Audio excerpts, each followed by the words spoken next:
Okay,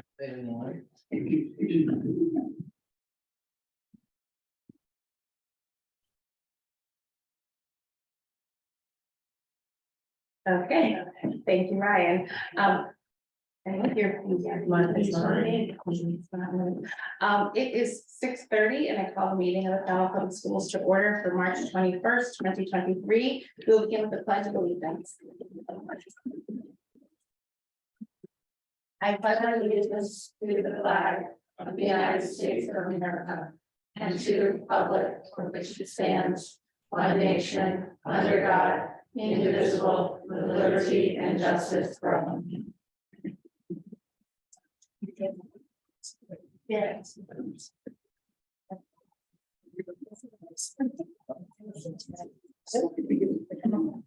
I would like to remind everyone that this meeting is being recorded. If any member of the public would like to make an audio or video recording of this meeting, please notify me by raising your hand, either in person or remote, and I will notify the public for the Massachusetts public meeting laws. Do we have anyone who's making a recording this evening? Okay, seeing none. Public comment. Members of the public are welcome to speak about items that are not on the agenda. Comments should be limited to 2 minutes in length. Due to the open meeting law, there will be no debate or action taken on public comment items. For items on the agenda, the chair may accept comments from the public following the school committee's discussion of an item. Additional comments and feedback can be submitted by email to schoolcommittee@falmouth.k12.ma.us.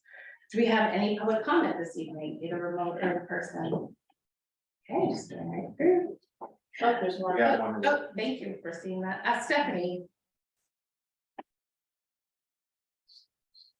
Yeah. She needs to unmute. Stephanie, if you could unmute.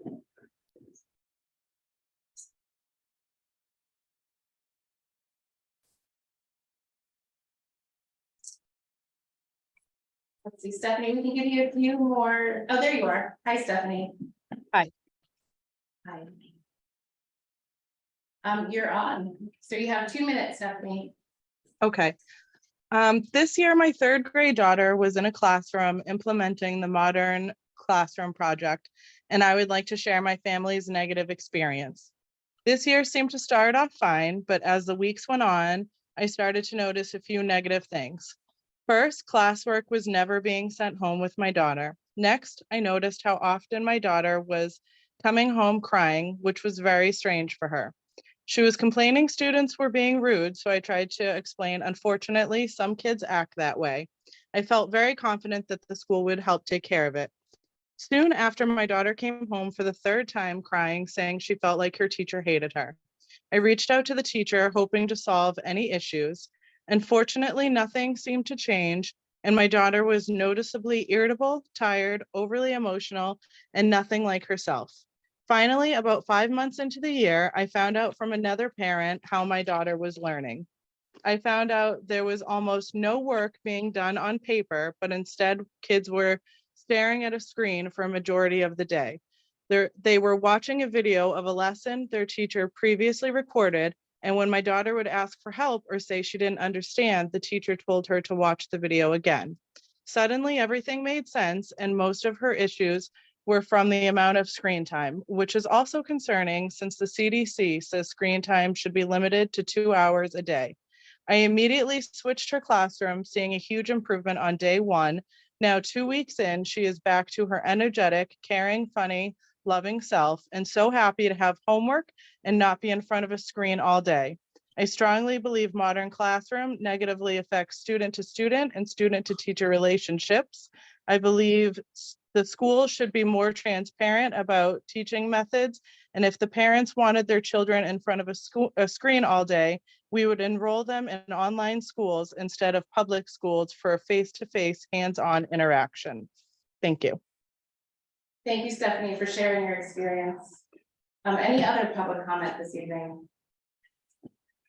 Seeing none. The first item on our agenda is the student advisory. Our wonderful student, Anna Bennett, is actually starting spring sports, so she will not be joining us this evening, but we look forward to hearing from her in the future. Next is the presentation of Resilient Youth Program. Hello, Peterson, hello. Hi.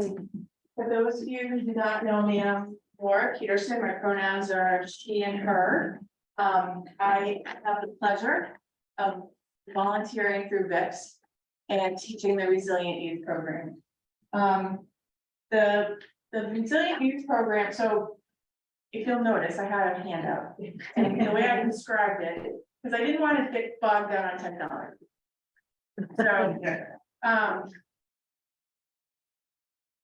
So, I wanted to thank VIPS for the opportunity to volunteer, because my experience with VIPS has always been that I get more than I give.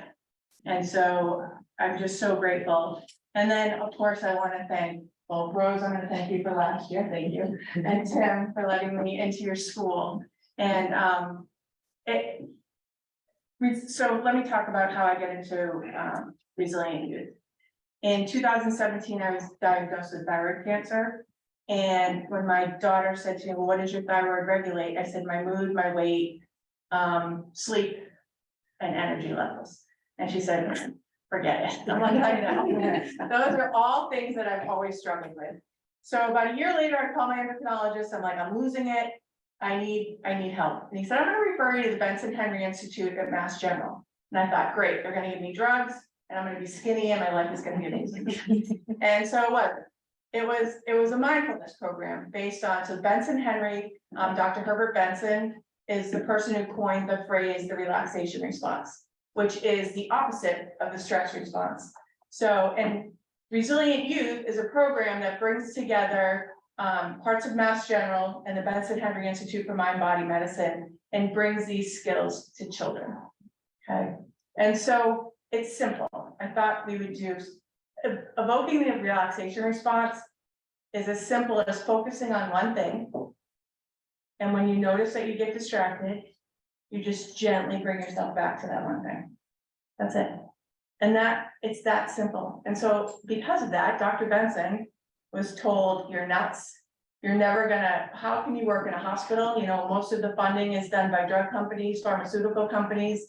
You're saying that you can just breathe and you're going to be able to regulate your nervous system better. And he said, yes. And it took him, that was in the 70s. And he was a cardiologist. And it took him a long time to bring it to mainstream medicine. And so now every year, the Benson Henry Institute sponsors a mind-body medicine conference that's attended by people from all over the world.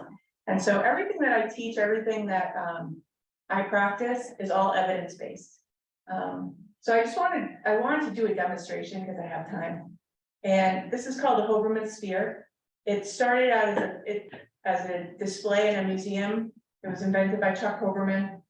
And they noticed that the kids just stood under it and looked and breathed while it went. And so he thought, well, I can make a toy of this. So in 1995, we made the toy, it became the breathing ball. So this is a practice that I do with the students, and everyone is going to get a chance. So you're going to breathe and pass it to the next person. So normally, your attention is on a word, phrase, a sound, but I want you to keep your attention on the ball and breathe as each person sends it around the room. And while you're waiting for the ball, notice maybe you're thinking things, maybe you're having feelings, but just gently bring your attention back to the ball.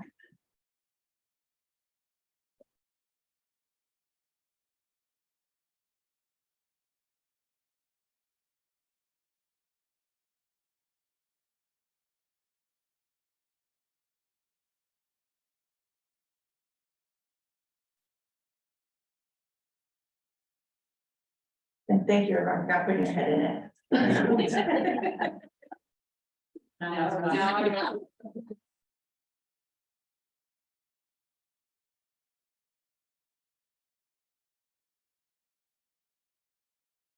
You're just breathing your regular breath.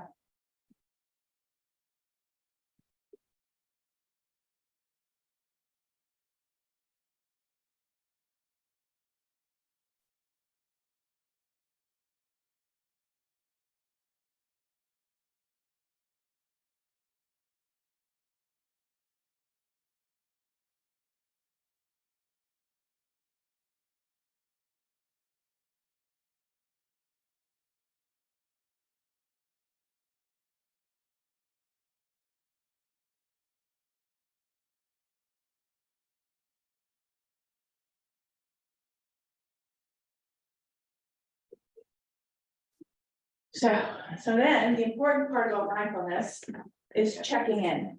So I would ask the class, I would ask you, what did you notice while you're doing this exercise? And if you want to answer, you can, but if you don't, that's just, so a lot of times students will say, I felt calm.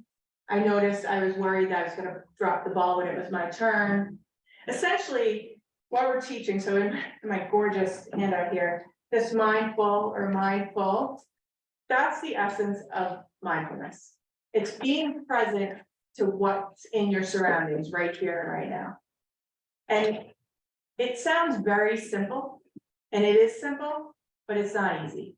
Because how many times are you somewhere and you're even just driving and you don't even remember how you got to where you were going while you were driving, because your mind is on a million other things. And it's the same thing with our students. And so what we teach them through this program, the Resilient Youth Program, is to identify your emotions. So name it. What are you feeling? And one of the best things I see with students is they'll say what the feeling is, and I'll say, okay, that makes sense. And their face is like, what? You're not going to tell me I should be feeling something different? No, your feelings are your feelings. You know, and then the other thing that gets us as humans into trouble sometimes are our thoughts. You know, how many times do you have a thought about something, and then to go to like, it may not even be true. You know, if you have a challenge or something coming up, your first thought, some of you may know, automatically know what your first thought is. Oh, I'll never be able to do this. I can't do this. And so it's reframing. We spend time in the manual reframing thoughts. How do you make them more positive? How do you make them more helpful for you? And then bodily sensations. The problem with bodily sensations for people who deal with stress and anxiety like myself is I could start sweating, especially now. And I might think, oh my gosh, so my thoughts will kick in. I'm gonna fail at this. I'm not ready to do this. But really, I'm having a hot flash.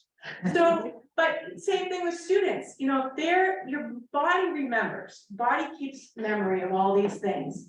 So if they're in a situation where their shoulders are tight, their fists are, even though they're in a safe situation and they're ready to learn, they still need to identify what's going on in their body. So this is really a program. So this program is designed, it's 6 weeks. It's usually the way it's done, 45-minute sessions. This is broken up into 6 sessions. The way we've done it at the school is 20 minutes. I'm in for 20 minutes. I have all 24 classrooms. We allowed the students to pick, the teachers to pick their days and times. So fortunately, my brothers, who I work in a family business with them, are happy to have me not. So it works out really well.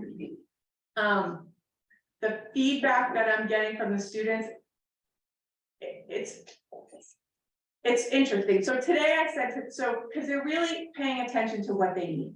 Like that's one of the things we talked about, basic human needs and values.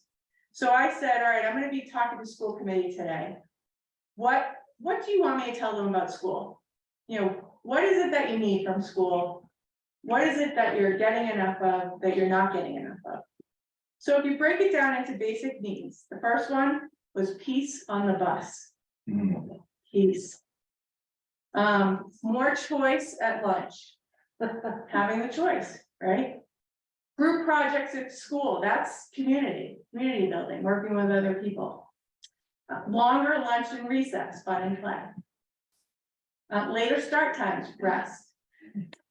Have the ability to vote on field trips. That's choice, play, fun and learning, those types of things.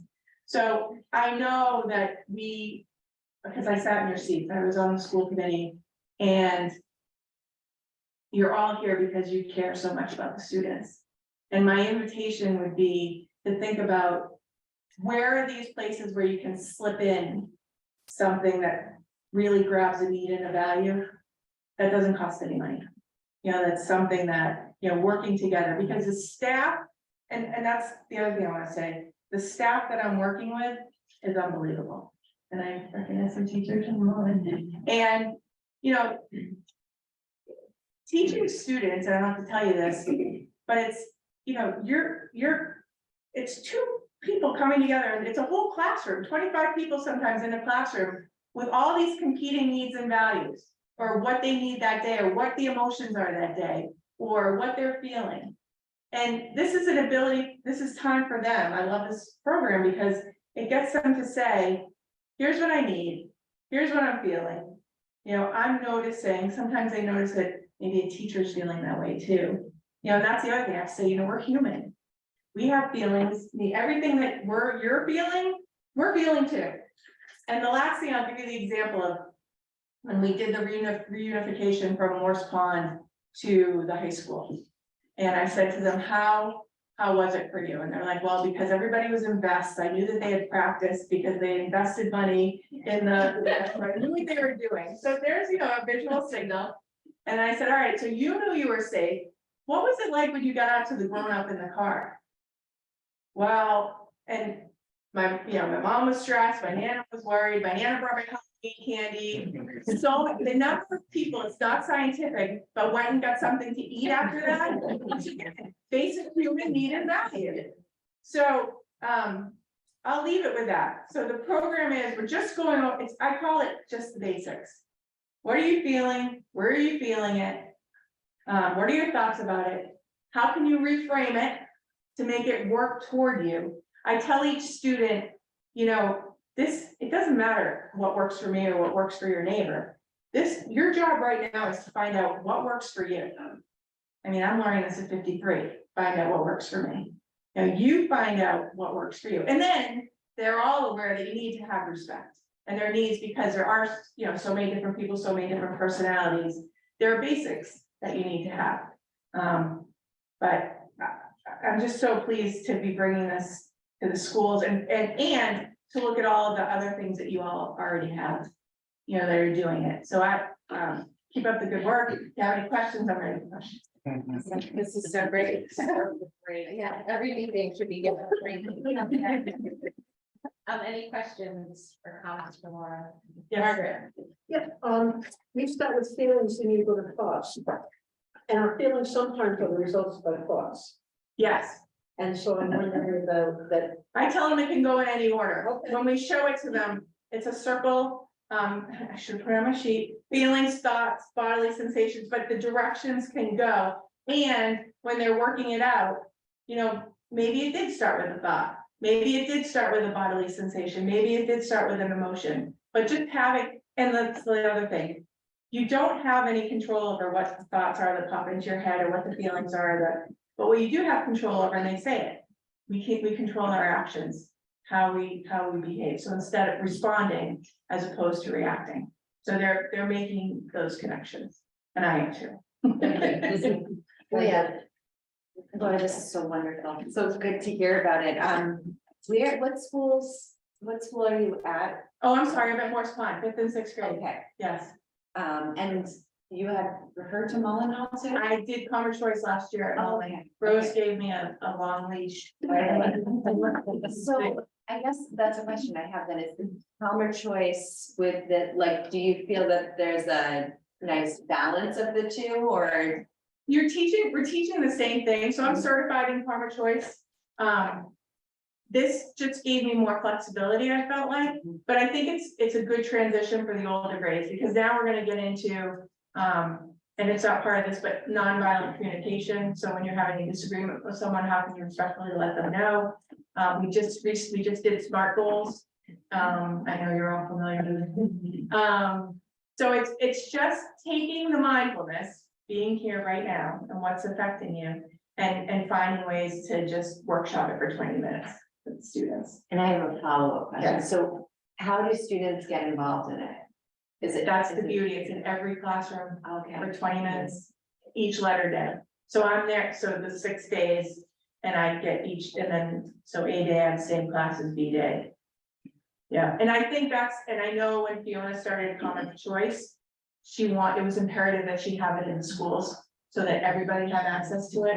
And as a parent with my daughters who struggle, as me, who struggled with anxiety and depression, I wouldn't have necessarily been the kid who got tapped for any, because I just followed the rules, because I wasn't gonna get in trouble.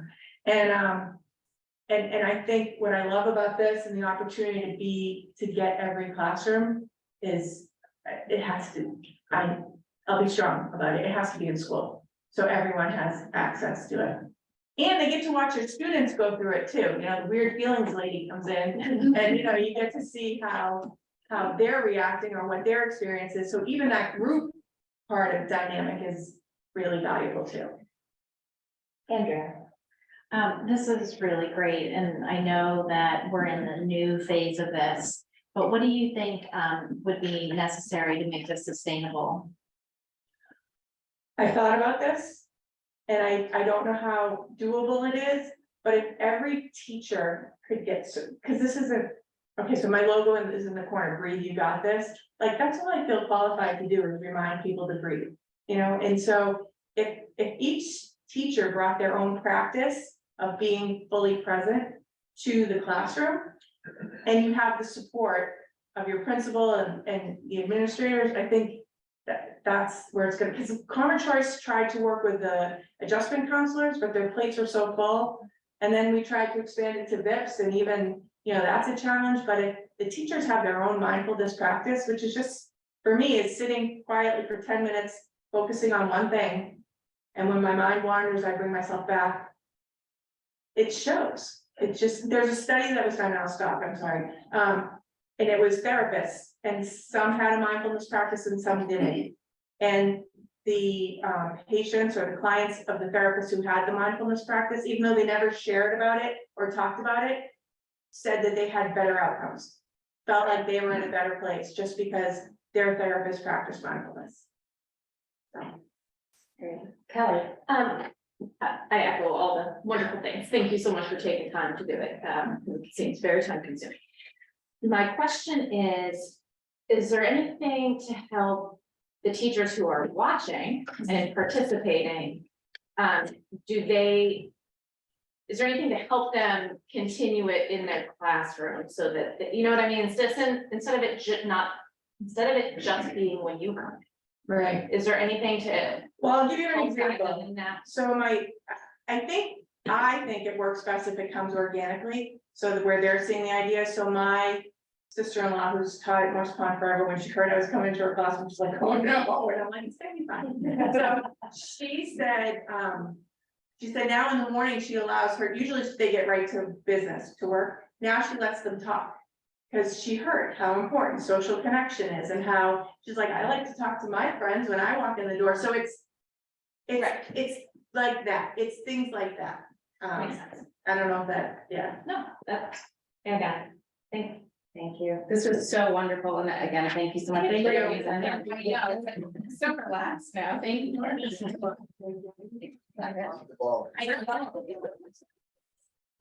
Thank you. So, but I think online, yeah, the Hoberman sphere. Thank you, Laura. Thank you. Welcome, thank you. Next is the presentation of social emotional learning. Dr. Woodward. Yes. All right. Okay. Well, what a perfect you did. Yeah. Thank you very much. And I know that I shared updates on the work that we've been doing since kind of COVID, kind of giving overviews about what we've been doing to meet the needs of all of our students in the district. And so tonight, one of the pieces that I wanted to dig a little deeper into was more about the work that we're doing on the racial trauma training. So I'm going to hopefully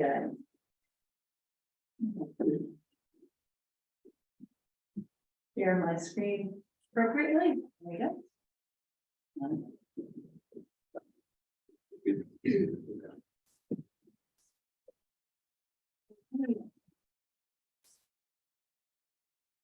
What do you think, Brian? I have it up on my. Take a second, stop it.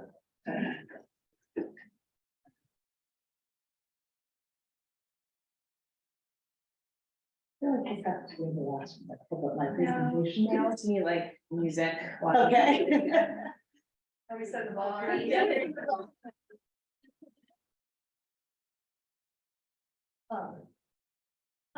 You all.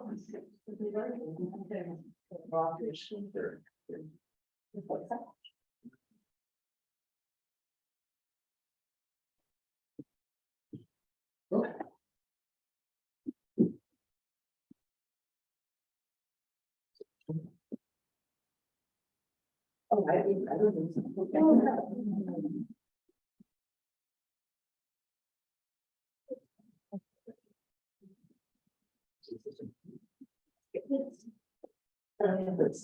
You all want to. Yeah.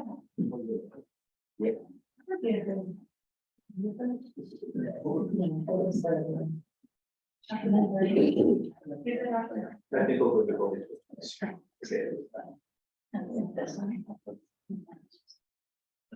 I did send it to you. Let me try one more time. Orange. Here.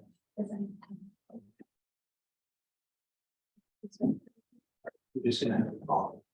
Okay.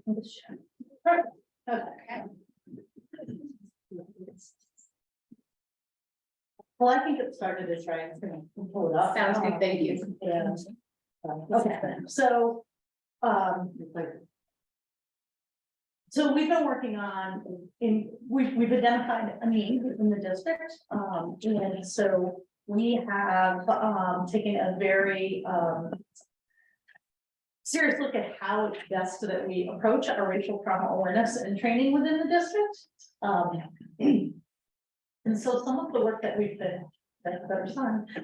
So what we've been doing is the work that we've been doing with our cultural proficiency, the work that we've done that you've heard us report out on as a district and what our leadership team was. So this work that we're doing it's aligned to the work that our administrative council is doing, and the study we're doing, the humanity over comfort, with our leadership team. The work that we're talking about now is aligned with the work the equity team model that each school will be doing. This work is aligned with the goals of our district-wide equity audit that we spoke about.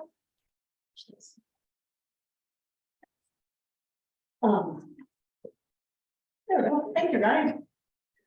This work is also aligned and it's inclusive with what the tiered focus monitoring that I shared with you for the department with special education and civil rights, the tiered focus monitoring that we're doing, as well as the special education determination, which is part of the IDEA Part B. And it's also building upon the continuation of the work that we've done in the district for the trauma-informed schools and the trauma-informed classrooms. So that's when you think about racial trauma and the trauma-informed perspective, we've been doing this at the district, both as a school and classroom. And now we're actively getting trained and we're digging into deep into the racial trauma. Thank you. So I want to talk even more specifically tonight, kind of get into a little bit more in depth of what the work that we're doing with our school adjustment counselors district-wide. So our racial trauma focus, we've had some focus sessions and they've been facilitated by Dr. Sayana Mousi, who I believe has been here and presented, so you all know Dr. Mousi. So she's been leading the work with us. Mr. St. Julian has been a part of this as well. And we are taking the approach of going with our adjustment counselors because they have the background in trauma training, and then we're going to continue to build from there. So what we have been doing is we have been working on the definition of racial trauma, really being able to break down and get it defined. We've been working through an understanding what bias is and implicit bias that individuals bring.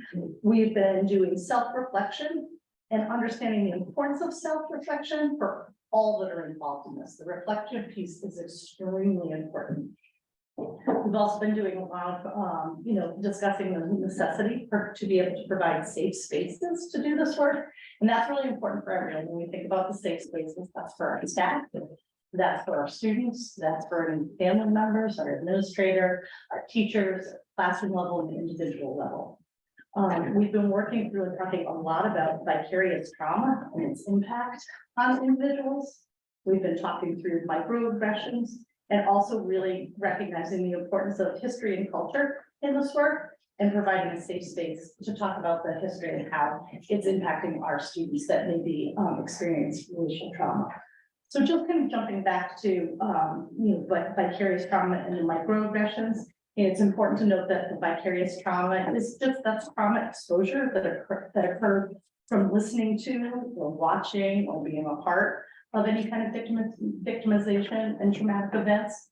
So it's important, we've been talking about the importance of recognizing while someone may not have a direct experience, that it can be a vicarious effect. And then microaggressions are just, microaggressions are defined as indirect, subtle, or unintentional discrimination against a member of a marginalized group. So understanding what when you use these terms, what that means. So in racial trauma, it's also called race-based traumatic stress. It's an emotional or physical pain, a threat of emotional or physical pain stemming from racism in the form of harassment, discrimination, or discriminatory harassment. And I think it's really important. One of the things that we want to talk about is the severity of the consequences. And it can be a cumulative effect, and it can be associated with personal, vicarious, or collective injury. And again, you want to focus on the fact that it's a result, it's an injury, it's not a mental health disorder. So as we're digging deeper into with our counselors and the practice that we'll be doing to ensure that we're meeting the needs of all of our students, it's important to be able to go through the definitions. In this next slide, well, the racial trauma is, like I said, it's the cumulative effects of racism on individuals and then how it affects their mental and physical health.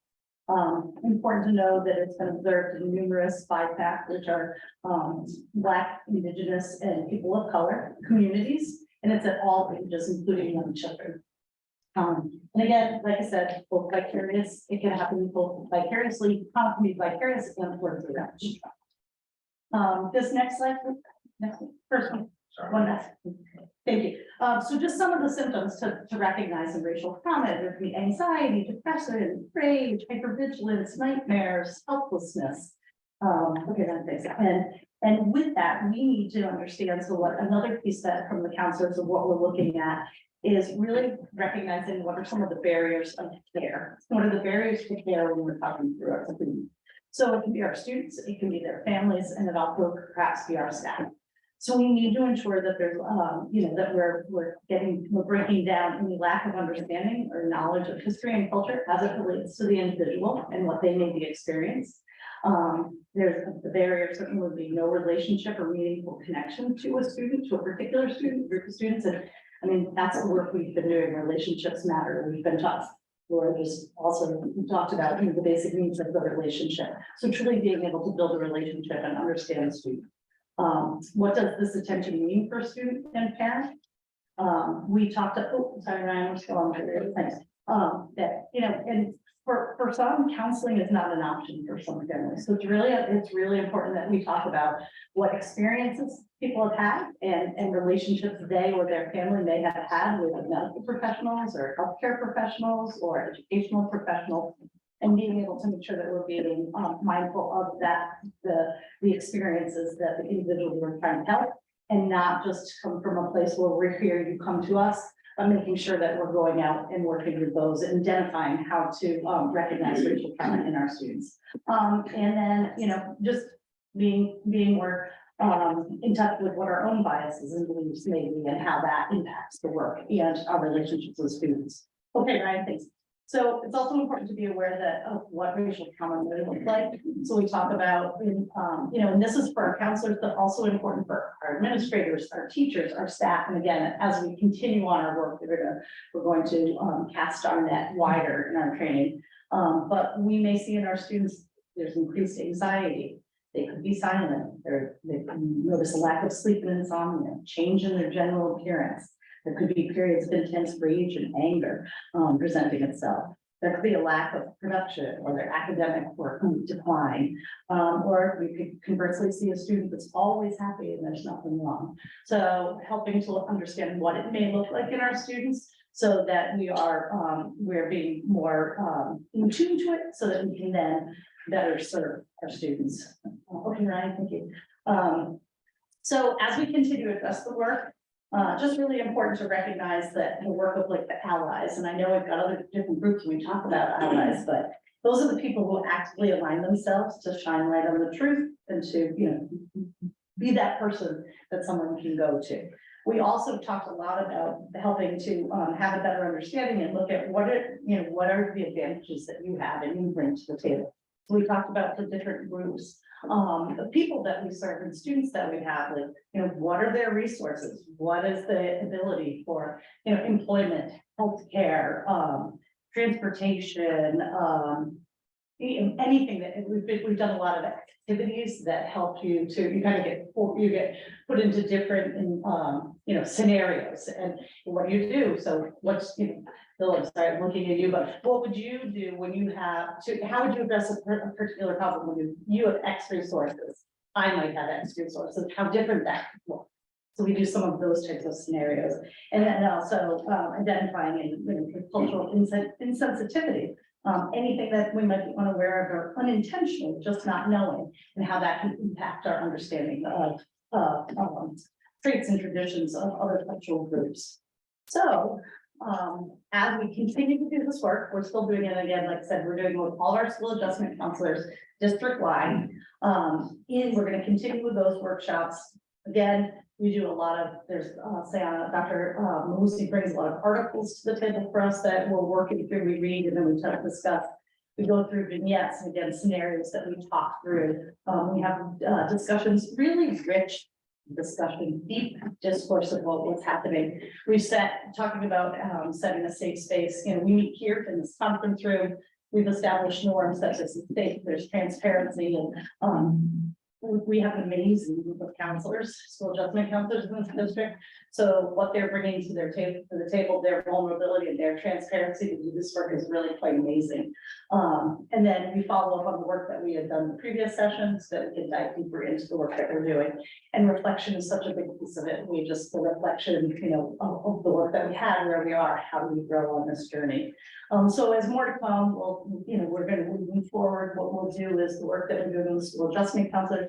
Then as we roll into next year, we're going to have more in-depth professional development, some that would come in, some that will send some folks out, and then ultimately get to the point where we're identifying a district-wide team so that we really can address both the unique individual needs or if there's ever a situation where there's larger groups that need, similar to what we do when we have situations where we pull our counselors across the district and also within the community. We want to make sure that we have a larger group that has a very specific skill set and racial trauma. So that's where we're at right now. They're happy to take any questions or provide any more information. Okay, thank you, John. Terry. Have students, so while you're working on improving this ability to work in it, have students this year come forward? I know they don't often talk out. Do people recognize things in them or? Yes, we do have, we have some students that are doing it. And then within this work that we're doing, we also have some, we have some groups and some dedicated work for across different buildings that we have, so that we're really drilling into this to meet specific unique individual student needs. And so this sounds great, and I see that you're really in that education and awareness phase of it, right? Trying to build that body of knowledge and common understanding. I guess I was wondering, have you guys gotten to the point where you have a vision for change? How you see that we'll do things differently based on what you're learning? If I'm understanding you correctly, yes. One, I think that's the work that we're doing as a district for all of it. I think it ties into, looking at our equity audit, where are some of the areas that we are not meeting all of the needs of all of our students. So certainly that's part of the vision. The more that we can do with our counselors across every building, our vision is to then be able to make sure that we've got a skill set within each building for any student that comes through the doors of Falmouth Public Schools from pre-K up to their 22nd birthday.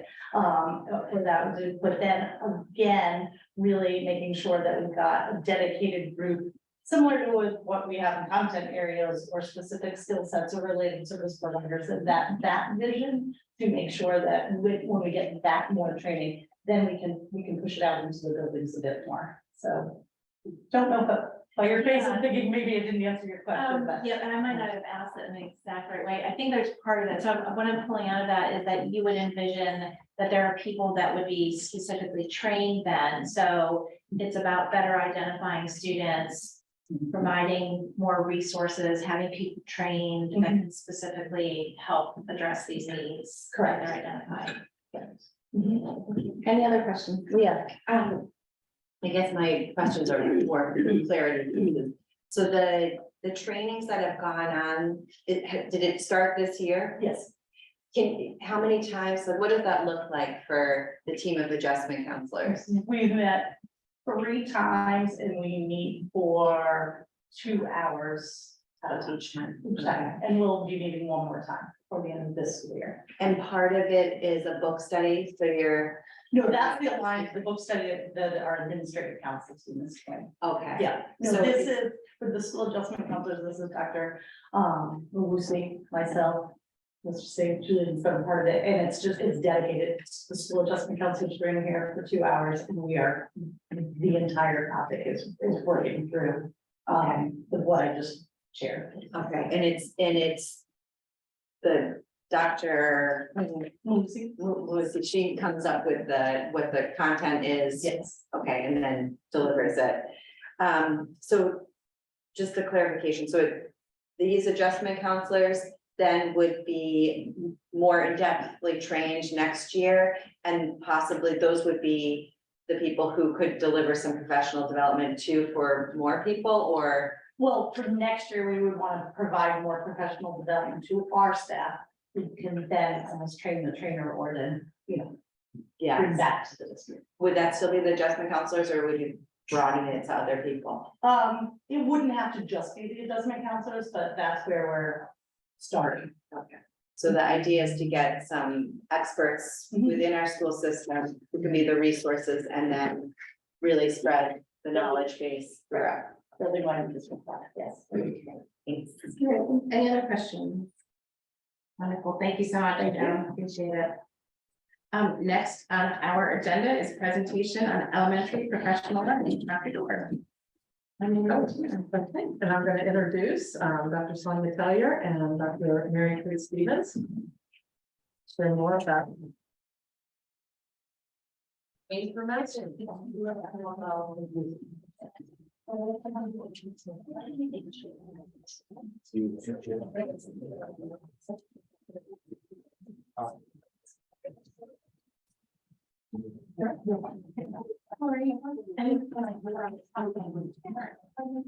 Thank you. Make sure that it's on slide. Yes.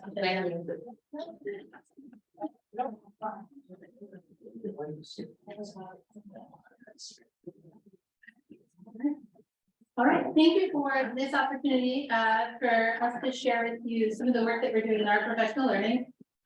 Joining me this evening is Dr. Mary Kate Stevens, who is our current teaching and learning specialist, but is also a 4th grade teacher at Mullen Hall, so she's on some shared time with us. So tonight we're going to share a little bit about our professional learning journey, which is ongoing, and we've had several sessions this year, and we plan to continue through our May final professional learning day this year, and then we setting and reassessing our path for next year. Thank you for having us tonight. I just wanted to start with a little background on where we began, kind of our access point, and our journey with mastery-based learning.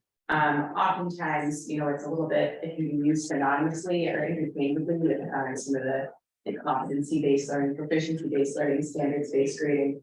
And sometimes they can be used interchangeably, but sometimes they are kind of so we spent a little bit of time kind of as instructional leaders untangling those, really figuring out what it is that we want to focus on in our learning of mastery. And I think after almost a year and a half, honestly, of learning about mastery, I think the heart of it really is meeting students where they are as they are, which aligns really nicely with what we are trying to accomplish at the district. So that to me is the forefront of this model, and looking specifically at how we measure student success in an equitable way. So we've workshopped the definition for how we're defining mastery-based learning at this time, based on our research, based on different sources that we've explored. And we're defining it as an interconnected system of instruction, assessment, grading, and academic reporting that is based on students' learning and then demonstrating their learning through multiple means of assessment that call upon higher order thinking skills. So there's a lot in that working definition, but it was thoughtfully designed to really represent what we're trying to accomplish and aligning with the district's mission of meeting students where they are as they are.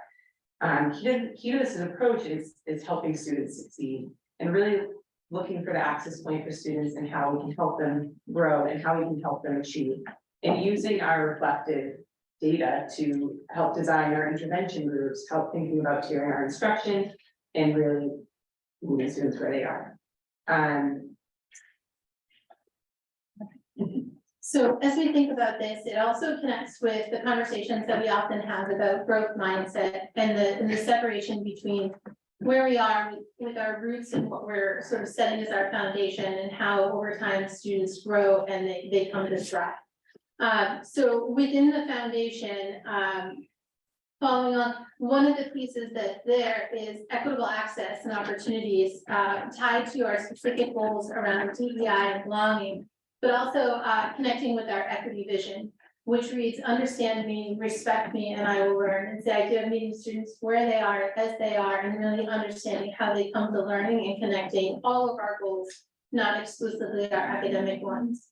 Other pieces that are here as students sort of grow with the plan, in the foliage is the opportunity to think about our graduation requirements, college and career readiness, and we often also add thinking about community readiness and helping our students find themselves as active members of our community as they move beyond their educational career and really look back and want to be part of the family community. And then looking at the petals and really thinking about how they bloom, there are opportunities for students to create portfolios and showcase their work. We think about an exhibit like the STEAM Fair that we just had in its 45th year. And also included in here, opportunities for us to be intentional in our selection of technological tools, resources, but to make sure that we're also balancing that with hands-on learning experiences. And that's a good part of where the multiple means of assessment come from. And so pulling all of that together, there's another piece that reminds us that in building our professional learning, and in making growth within teaching and learning, we need to have strong partnerships. And I think oftentimes when we think about strong partnerships, you know, it's really clear and evident that we can think about the relationship we forged with Good School and the various agencies across the professional community of Falmouth. But in designing professional learning, we also have to look at the professional agencies that are curating the research, conducting the meta-analyses across multiple research studies, and also looking at evidence-based practice. And so in doing that, we have a number of partnerships that also help guide our work from that student. So many of these partnerships have served really as our foundation of research and evidence into what we've been exploring. Noting the Massachusetts Department of Elementary and Secondary Education, they're currently running a pilot program called Rethinking Grading Pilot. And it includes 5 different schools in Massachusetts, and it's just they're exploring kind of the student ownership piece and equity of grading and rethinking how we are assessing students. And looking through all of these different organizations that we are using as partners, we're also thinking about how this works within our community, how we can shape this to Falmouth. When we look at different application of mastery-based models from state to state, from school to school, it does vary based on the demographics, based on the professional learning culture. Those pieces are definitely important for us to take into account as we're continuing to learn. So our learning's been extensive and it continues. It's always a work in progress and there's a lot more to learn. But we're supporting teams going and seeing this in action. And we're just continuing our professional learning as a team.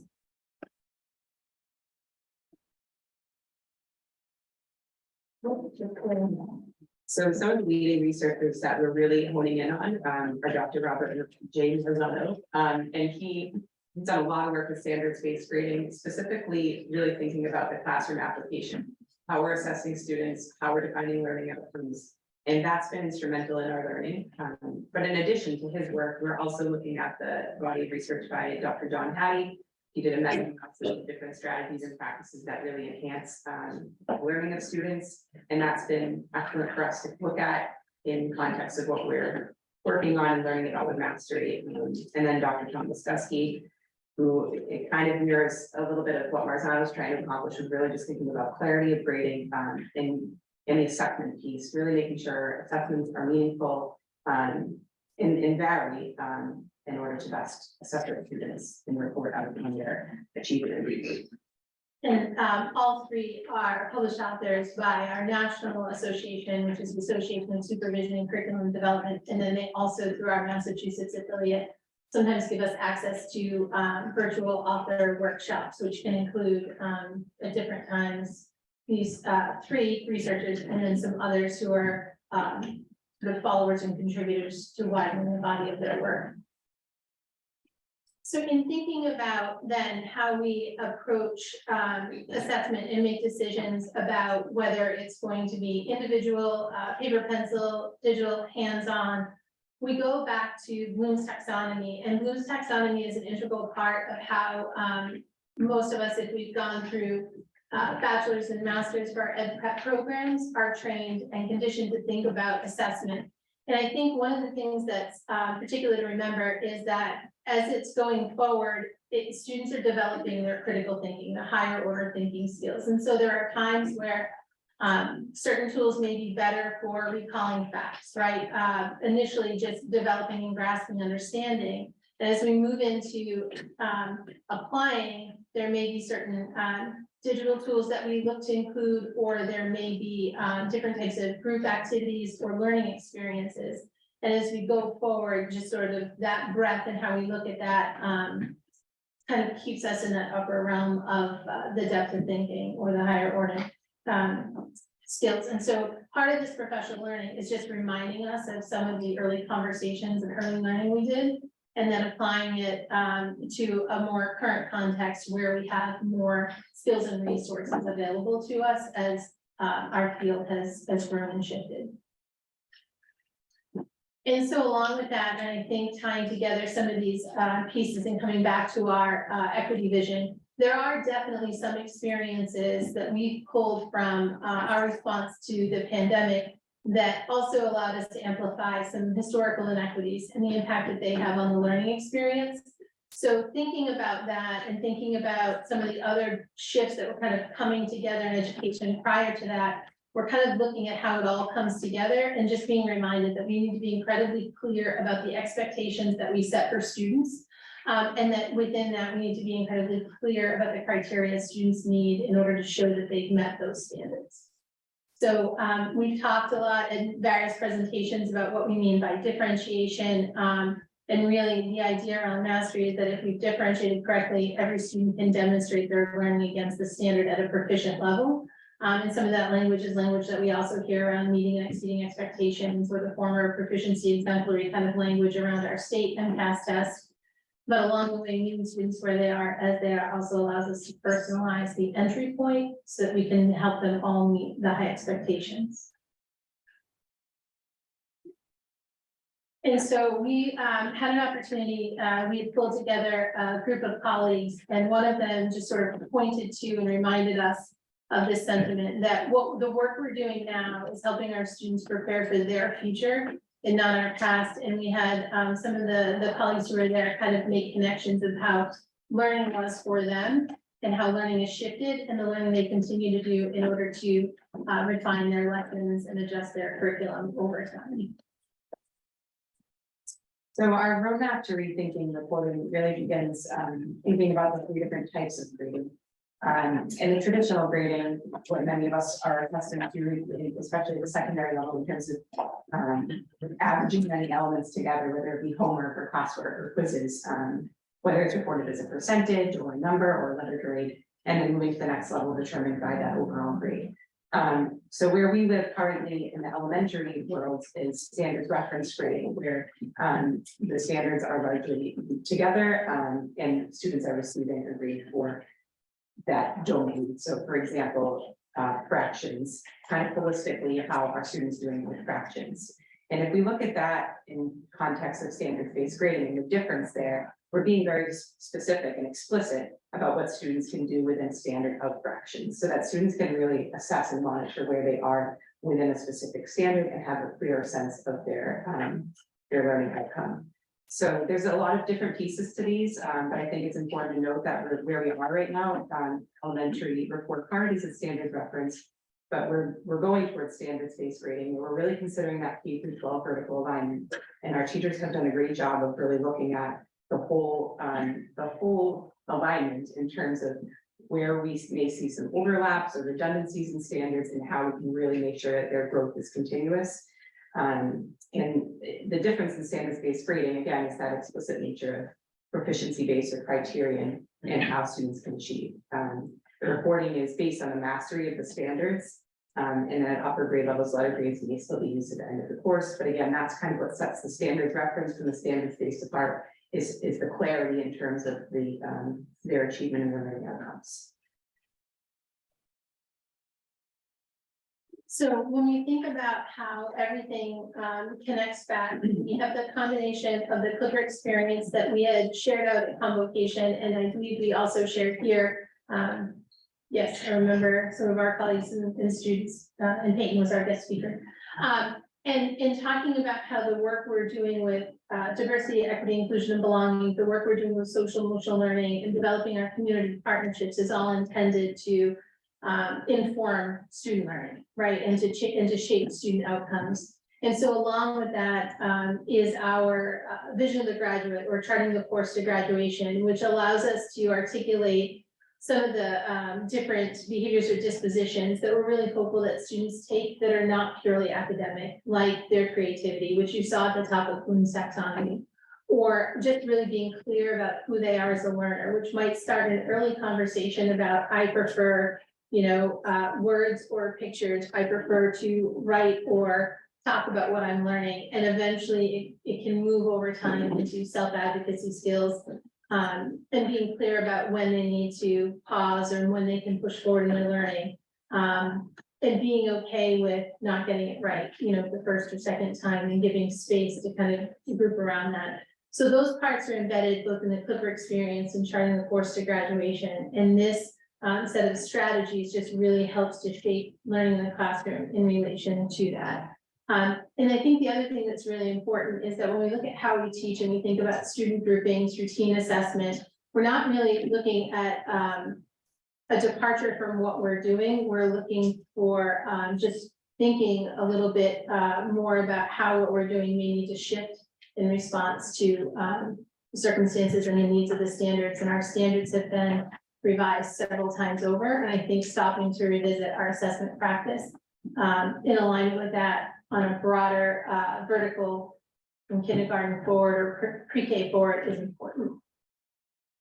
So the way in which we are really kind of delineating maybe what I've got it looks like from I'm getting there, from I'm just starting or I'm going beyond is just defining these proficiency scales and defining the learning targets for students. So again, they really know where they are and their access point and how we can help them grow. Creating those common set of expectations, and then articulating the distinct levels of knowledge and skill that a student must attain in order to meet those standards. So we have this in educator-friendly language, but we're also taking some time to really make sure that a kid can access the language that we have within these scales for each standard. And I also think it's important to note that we also still are assessing, we're considering social emotional learning, and yes, we have a focus on standards, but that piece of our traditional report card is still very much a part of this, so that we're really looking at the whole child when we're assessing and helping them grow as educators. So our process thus far, as elementary educators, we've had a series of 3 professional development sessions to kind of kickstart our work with mastery. And our first step that has gone through maybe 3 kind of iterative phases is selecting our priority standards. And there's a lot of standards at the elementary level. So it took 3 times because we really had to take some time to unpack them and look at them vertically. And we went through a vetted process to look at those standards using different criteria to determine whether they were priority. And being mindful of what learning outcomes are associated with each standard and what we're really trying to have students accomplish. This was a big part of it, is working towards certainty about role of non-cognitive factors in students' grading and those cognitive factors. So how we can really be mindful of what they prerequisite skills they need to succeed, and other, like thinking again about social emotional skills that really help students achieve. So creating the clarity and the levels of performance is important, and especially making sure that that clarity is for the students as well, so they really know how they can continue to grow. And also the idea of really deepening our understanding of multiple assessments. You know, Laura mentioned choice, that's something that kids crave, and thinking about different ways that they can show what they know about fractions. I was about fractions, whether it be a project or a test or any type of assessment that is going to show their understanding of the topic. So we're embedding choice and differentiation within our understanding of multiple assessment measures when we're thinking about this, so that we're not being lockstep, and this is the one summative assessment that determines a child's growth, but also thinking a little bit more holistically about their experience with assessment. So all of that thinking has kind of led us to our development of what we are calling the Clipper Learning Journals. And really what those Clipper Learning Journals are is a paper-based portfolio. That's the goal, is really a communication tool between the parent, the student, and the teacher in the classroom. It's that teacher and student interaction and having them discuss their growth and letting them actually see where they are in the process of learning for these standards. And the social emotional factors, so helping them grow.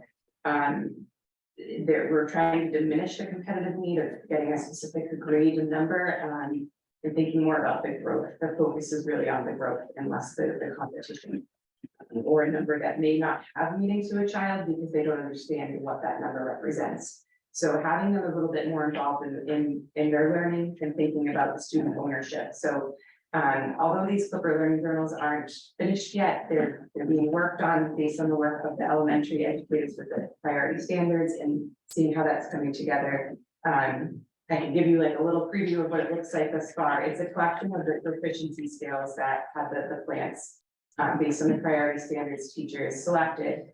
And students will be able to track their growth, and there will be pockets within these journals for them to collect evidence. And I think there's great power in portfolios, and there's been a lot of great evidence on students looking at their collection of evidence over time. And I think that is a celebration for kids to be able to see what they've collected over the course of the year and their growth. And again, the growth and the evidence may look different, but the emphasis really is on helping each student, meeting each student where they are as they are. So those are very much a work in progress. And we're continuing to design them based on feedback, but they're coming together, which leads to our elementary timeline. So we spent some time, as I mentioned, this year, learning and preparing about what mastery-based learning looks like, and how what we're doing in the classroom actually kind of allows us to embrace this model of a portfolio or a journal to capture student learning. Over the summer, we're going to assemble a group who is interested in being the early innovators in trying this next year, and doing some field testing to see how, the experience of kids, of teachers and parents, the professional learning will continue. And then throughout the course of the year, we'll have conversations, and we'll make sure that this is, going to be a productive and engaging process for kids, students, and teachers. And with our goal of in the fall of 2024, us being able to implement this for all elementary educators. And similarly, because we did share that while this is focused on the elementary professional learning, it is part of a larger effort in the district. There is a Morse Pond timeline that was developed in collaboration with Mr. Adams and kind of looking at their professional learning journey. And then grades 7 through 12 in the departments, and then holistically across both schools are in a conversation, looking at how they might want to reshape practices in particular in classrooms around assessments, and then what does that mean in relation to a report card and language that they might need to add on the transcript or the profile document that goes with the transcript. So I just wanted to share those just to kind of show that the work is bigger than elementary alone, as we work to do what's best for teaching and learning for our students. So we can questions. Thank you. Any questions? I think, sorry. I was like, this is the other side of the So thanks for all this information. It was really helpful. I guess, I'm thinking about the rollout of this and, you know, I'm glad that students are being given ownership and communication there between, you know, teachers and the students. And I think in terms of this rollout, as we're going through the process, as with everything, communication is going to be so critical. And, you know, I think you even alluded to it about how there's this perception that, you know, grading can be competitive, right? But that's, you know, where a lot of the, you know, many of us were raised that way. And the idea that, you know, all students can achieve is going to be maybe foreign to some people. And I think that we're gonna have to be really clear and deliberate about making sure we communicate that. And part of that might be showing, like actually demonstrating what this looks like. And that was one that I know that we're in an early stage, and that was something I was sort of hoping to figure, like, what does this look like in the classroom? And if you don't have any specific examples, do you have any like ideas of where you've seen it implemented elsewhere, of like tangible what that looks like? I think it varies by the places who have tried this. You know, again, just kind of the concept of mastery-based learning is really going to vary, and it could be an isolate, it could be a district-wide, it could be school-wide, it could be statewide.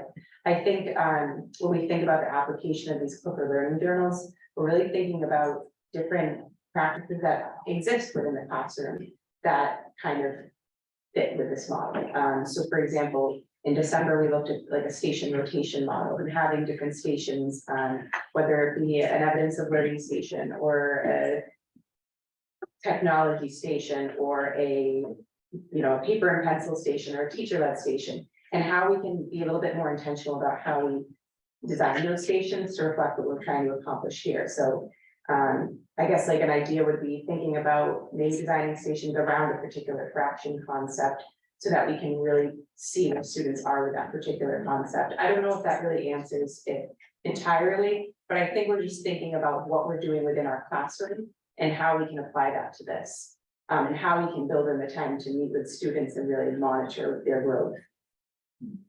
I guess as it's going along, any of those times where you can find it a little bit more concrete, or you can get those good examples, I think really making that widely known and will help people feel like they have understanding of what's going on, because not knowing, not being familiar with it, not being the way that you had gone through school can kind of really put people on edge because they just, you know, worry and they don't understand. So I think hopefully we'll communicate that very clearly. Yeah, so I wrote that on my notes here around just giving some examples, but also showing examples of what it looks like right now and how this actually ties to what is going on in the classroom. But I think, you know, looking at the report cards and how that is right now, and then how these new learning journals would look, would be great. I've got to say, I worry about the amount of time that this will be for teachers, and the understanding of parents around this process. You guys did a great presentation, but there is a lot of education jargon that is talked about in this, and, you know, kind of thinking about how do we make this really meaningful and that parents can understand it. And I think the students are gonna have the easiest time with this because this is what they're doing, right? And they're gonna be able to demonstrate it and they're gonna be able to monitor it, and that's awesome. And, you know, that's what we're here for. But it is that communication piece is so key to ensure that the parents really understand what's going on with their child, and that teachers aren't overwhelmed, because this is a huge shift for them. If you've been used to doing these standards report cards, and now you're gonna be doing these portfolios, and which is some of the, you know, around the kind of like MCAS portfolios, how much work that is, you know, and there might be some some anxiety that's generated around this kind of work. So as much as, you know, the communication can be going and that there's the support of visuals and understanding of how this works, that would be great. Great, thank you, Leah. And thank you so much for, oh, sorry, Melissa. Sorry, so I have a couple of thoughts. One, I do appreciate, teaching to the child and, meeting them on their level. And at the early stages, I really like the idea of figuring out, is it pen and paper that works for the student, or excuse me, pencil and paper that works for the student? Is it teacher led? Is it a module on the computer? Moving forward and taking the competition out of it, although I don't know in K-6 if there's a lot of competition in the classroom kind of thing. I'm concerned about as they move forward into the secondary education, how does that look for college transcripts? How does that look when you're, you know, I preach chronically that it's our job to prepare our students for, you know, life outside of Falmouth High School or Falmouth Public Schools. How does this, how do we implement this in life? Like, I'm just thinking about like moving forward, and maybe I'm speaking completely out of turn, but I like parts of it, and other parts of it I'm very concerned with. And yeah. So maybe, like Leah said, you know, I'm a parent, I think about my own, I think about, you know, the secondary is gonna launch next year and perhaps the year after. I'm just wondering what that looks like for students and parents in their progress in their education. So would you like to respond to that very briefly? If I Yes. For us this year was in our professional learning catalog, build out to be a discovery year, right? Just sort of, do we all have the same definitions? Are we talking the same terms? It was really meant to be a self-study for us while we're also defining the priority standards. And so we're in a kind of that conceptual space, right? Where we're thinking a lot about it. And we're now starting to get to the point where we might have a first sort of draft of something to share, and it's going to go to our grade level leaders in April to take back to their grade level colleagues at each school and bring information back. And as we develop those, we have plans for creating a parent forum to get some early ideas and questions with parents. And so we've been in conversation with the elementary principals, so I haven't seen over my children, talking about that so that we can shape it. And so there's still a reporting component that's in a report where there's a standard summary, almost like how we have the report card. But next year is meant to take us a level deeper. And so that's why even the implementation is out a couple of years, so we can figure out what it looks like and look at it in practice in different classrooms and kind of pull all of that together because we are taking from strategies that people are using now to shape what that feedback process is.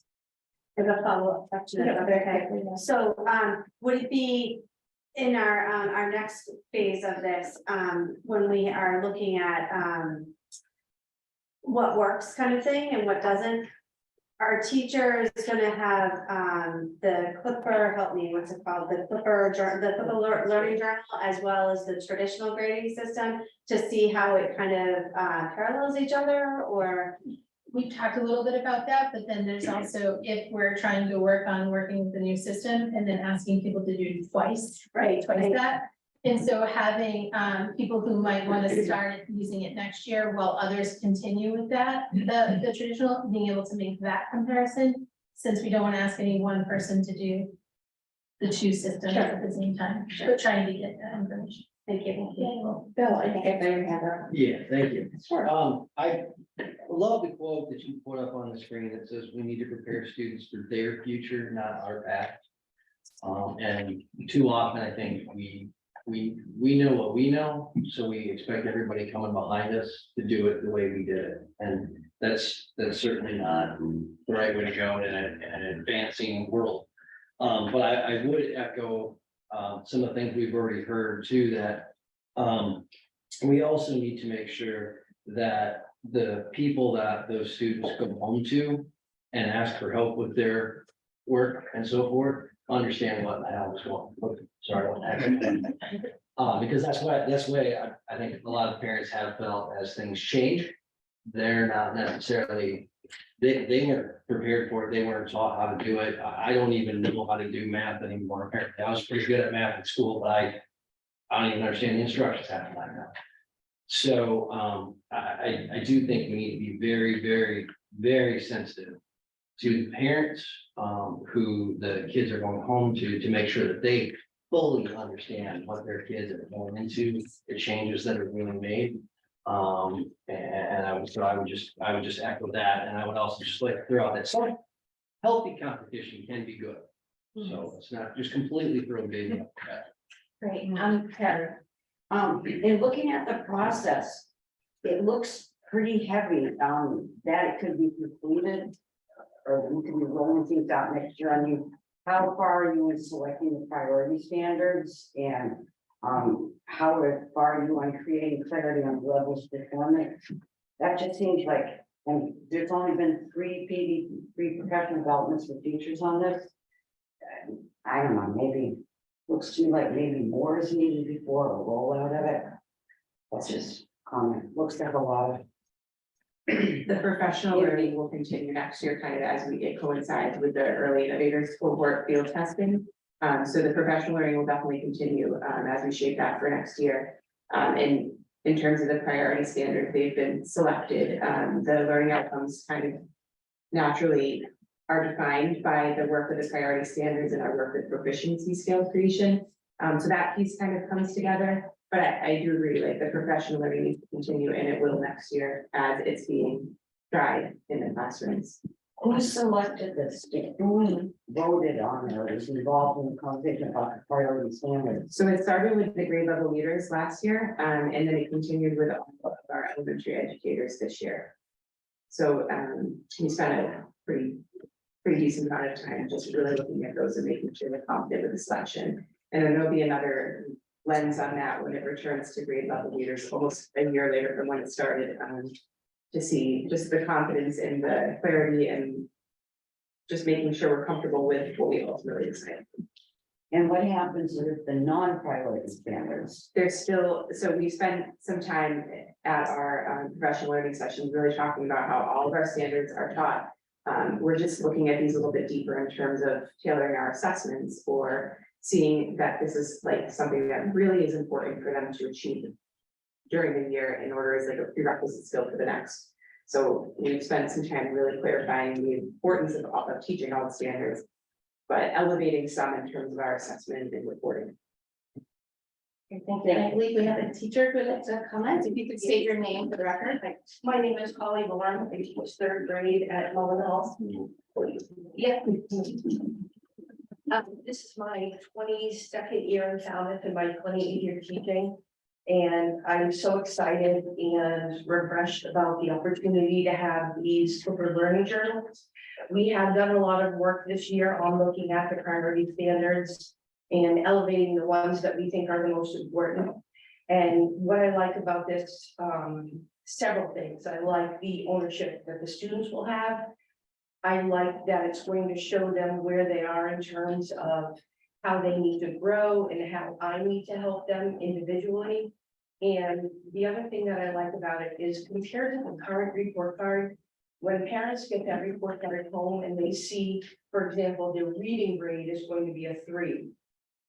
But under reading, there are 4 or 5 or 6 different bullets, can use context clues to figure out new words, can ask and answer questions, can summarize. And it's really hard, in my opinion, for parents to tease out, well, with that 3, is my child summarizing? Can they use those context clues? And this is really going to break it down for them and say, my student can summarize what they read. They need to work on their context clues. They are really good at fluency. We need to work on that comprehension.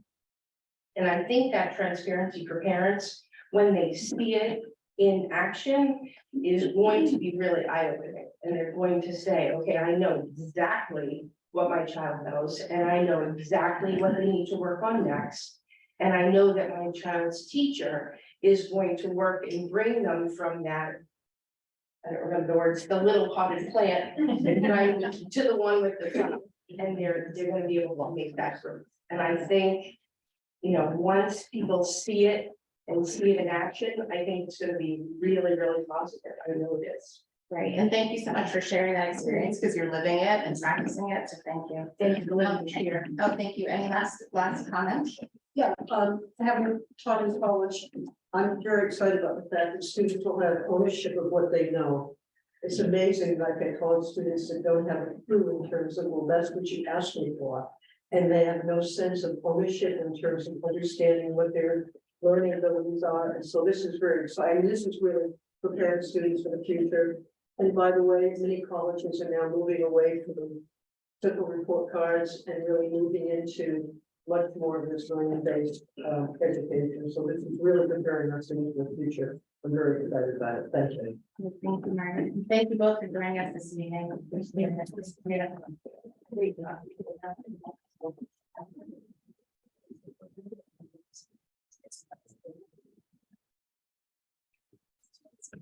Yes.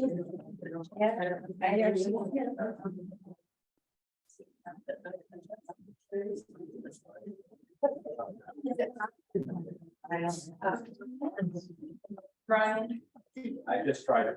Okay, all right. So next on our agenda is an update of the Wampanoag Tribe education program, and we are joined this evening by Kitty Hendricks. Still trying. Okay, Needs to possibly accept the panel's invitation. Kitty. Oh, there you are. Perfect. Hi, Kitty.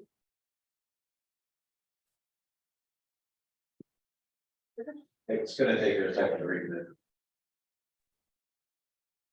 Hello, good evening.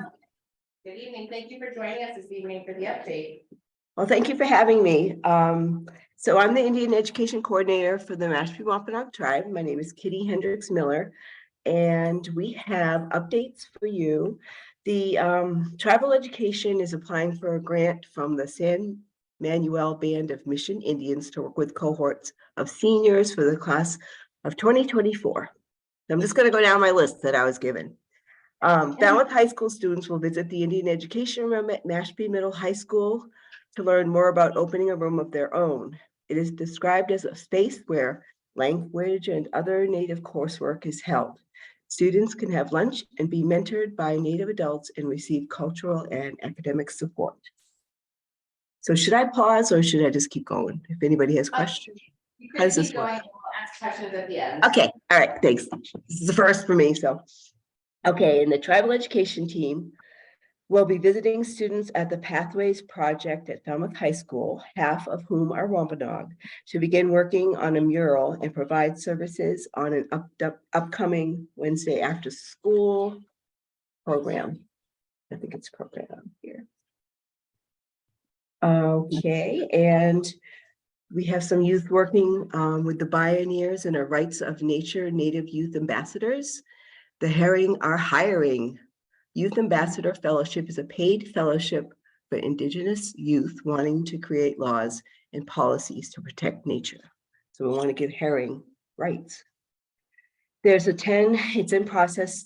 I believe this is the second week of a 10-week professional development series of workshops. It began March 13th and it runs through June 12th. I guess Margaret Souza is on your school committee, who is registered for the series, and it will be recorded. Indian Education will attend the multicultural fair at Mullen Hall, May 20th from 2 to 4. Indian Education co-sponsors the 6th grade visits at Webner with STEM activities with cultural connections, and those visits begin May 2nd through the 4th.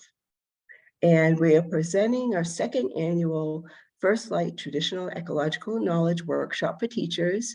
And we have a save the date of June 27th through 29th. And there'll be more information on registration to come.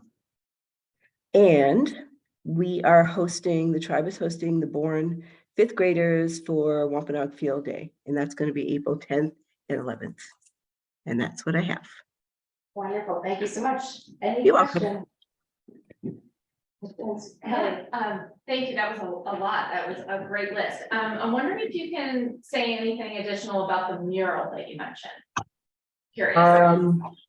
No, actually, I believe that's being worked with Talia Landry and Cameron Greendeer. They're the ones that are meeting with the Pathways Project, and there's no date to provide services. So I believe it's it just says begin working on a mural. So Okay. I'm sorry, I don't have much more information. No, no worries, I was just curious. Sounds like a really cool project. Yeah, I had a good time working on the mural for your land acknowledgement. That was a great experience. Yeah, I mean, that's what made me think of it actually, Mhm. is that, that's exactly why I asked, is because it's such a beautiful, the land acknowledgement mural is so beautiful, so I was wondering if it was related to that. Great. Any other questions or comments? None. Thank you so much for joining us this evening. Okay, Kitty. you're welcome. Have a nice evening, everybody. Take care. Next update, IVIPS. The VIPS in room. See there. Sure. Yeah.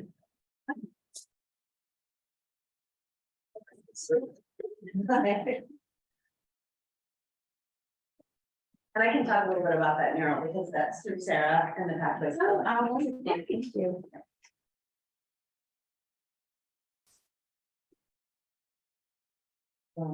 Yeah.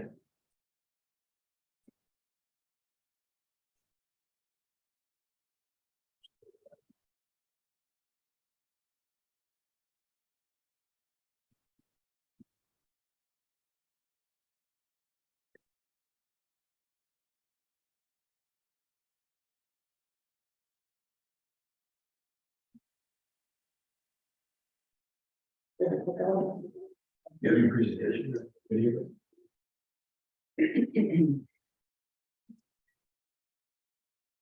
Sorry, guys.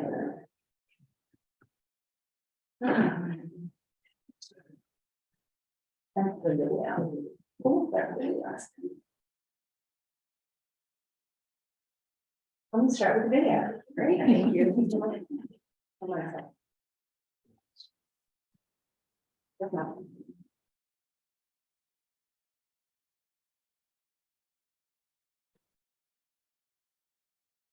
Your playground. Yeah, of course.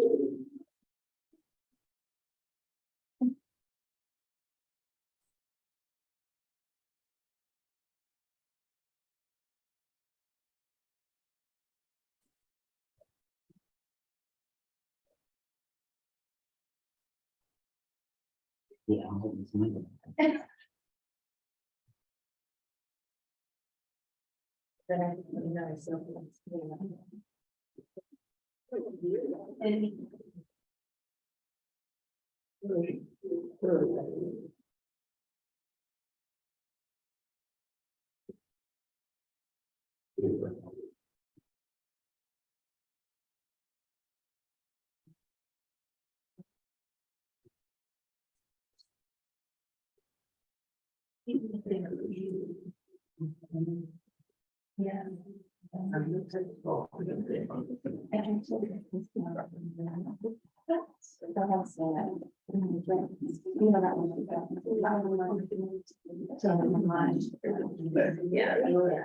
Yeah.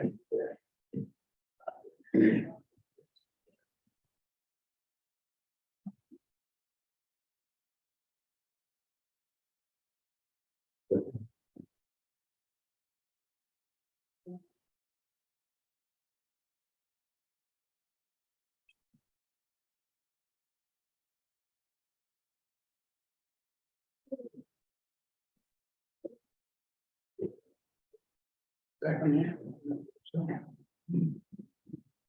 Success.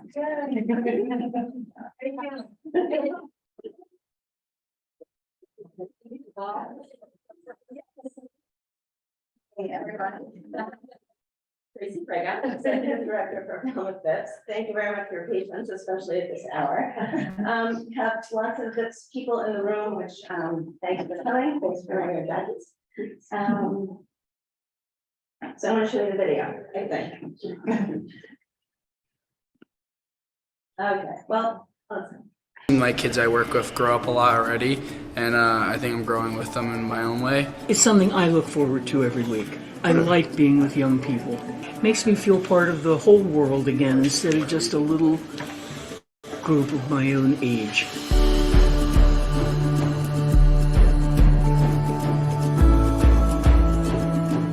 We have programming that runs the gamut, focusing in 4 core areas. So mentoring is probably our biggest focus, but we also do the academic support, which is that tutoring piece. We also do a lot with financial literacy to be able to get through school with an understanding of things they're going to need afterwards. And then lastly, wellness. We all know that wellness is an important piece, not just physical wellness, but also mental health.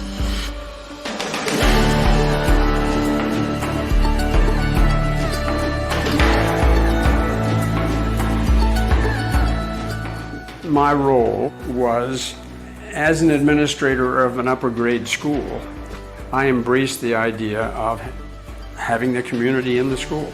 It was going to be valuable for kids, for teachers, and in terms of community understanding. It can be easy for people who are not related to the schools to say, oh, wait a minute, they got all those vacations, they don't deserve anything extra, they don't need more. But if you have 1,000 people who are in the schools watching teachers work, you got voices in the community saying, wait a minute, I've watched them. They deserve this support because it's such a win for everybody.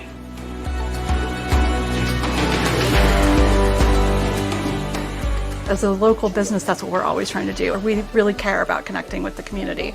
So I think that VIPS is really just an amazing organization because they always have their finger on the pulse of like what's going on and what's going on with the students and what's going on with the kids and the next generation. Again, it's for the community, for the kids that are growing up. That's going to be the future. So I'm looking at it both ways, from community and as a business. It does give me satisfaction that I did a good deed.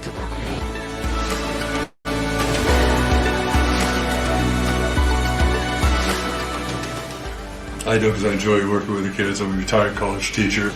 I'm just really interested in all the things he's done in engineering and stuff like that. Makes me feel happy because just to help the kids and help the community, and makes everyone feel a bit more united. So volunteering for me, it's a great experience to be able to kind of teach the youth. It just feels good feeling. So one of the things that the volunteer program offers is so many different ways for people to interact with kids, and they can find the way that fits them best.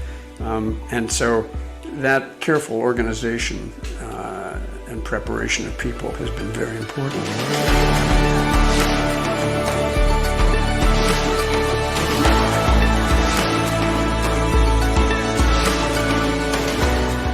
So one of the things we know is that it's all about people and the connections they can make in the community, in the schools, just by finding ways to get involved. And I think that ability to connect with a young person, it's just, we see it every day, but it never gets old. It's something we never take for granted. For us, it's a privilege because we get to see and make those connections happen.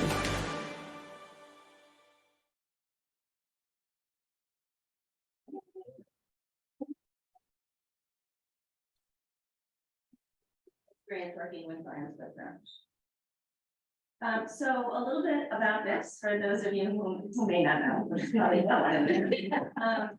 So we are a unique model. The program is jointly funded by the district and a 501c3 nonprofit. It was created to form connections between the schools and the community. I think you all knew that, right? We do have a memorandum of agreement between the district and the board. And our board of directors sets policies, raises awareness about the program, and of course, raises funding. I put this together just because, as most of you know, this is our 40th year in the school system. So these are some of the milestones. In 1982 was that fateful conference up in Boston about how you could get your community involved in public education. Those folks spent a whole year going around asking questions, listening to people, finding out what was going to excite people and what people might be afraid of. And so the first 8 volunteers started as tutors at the high school. Those are still very important volunteers for us. Lots of requests for tutors all the time.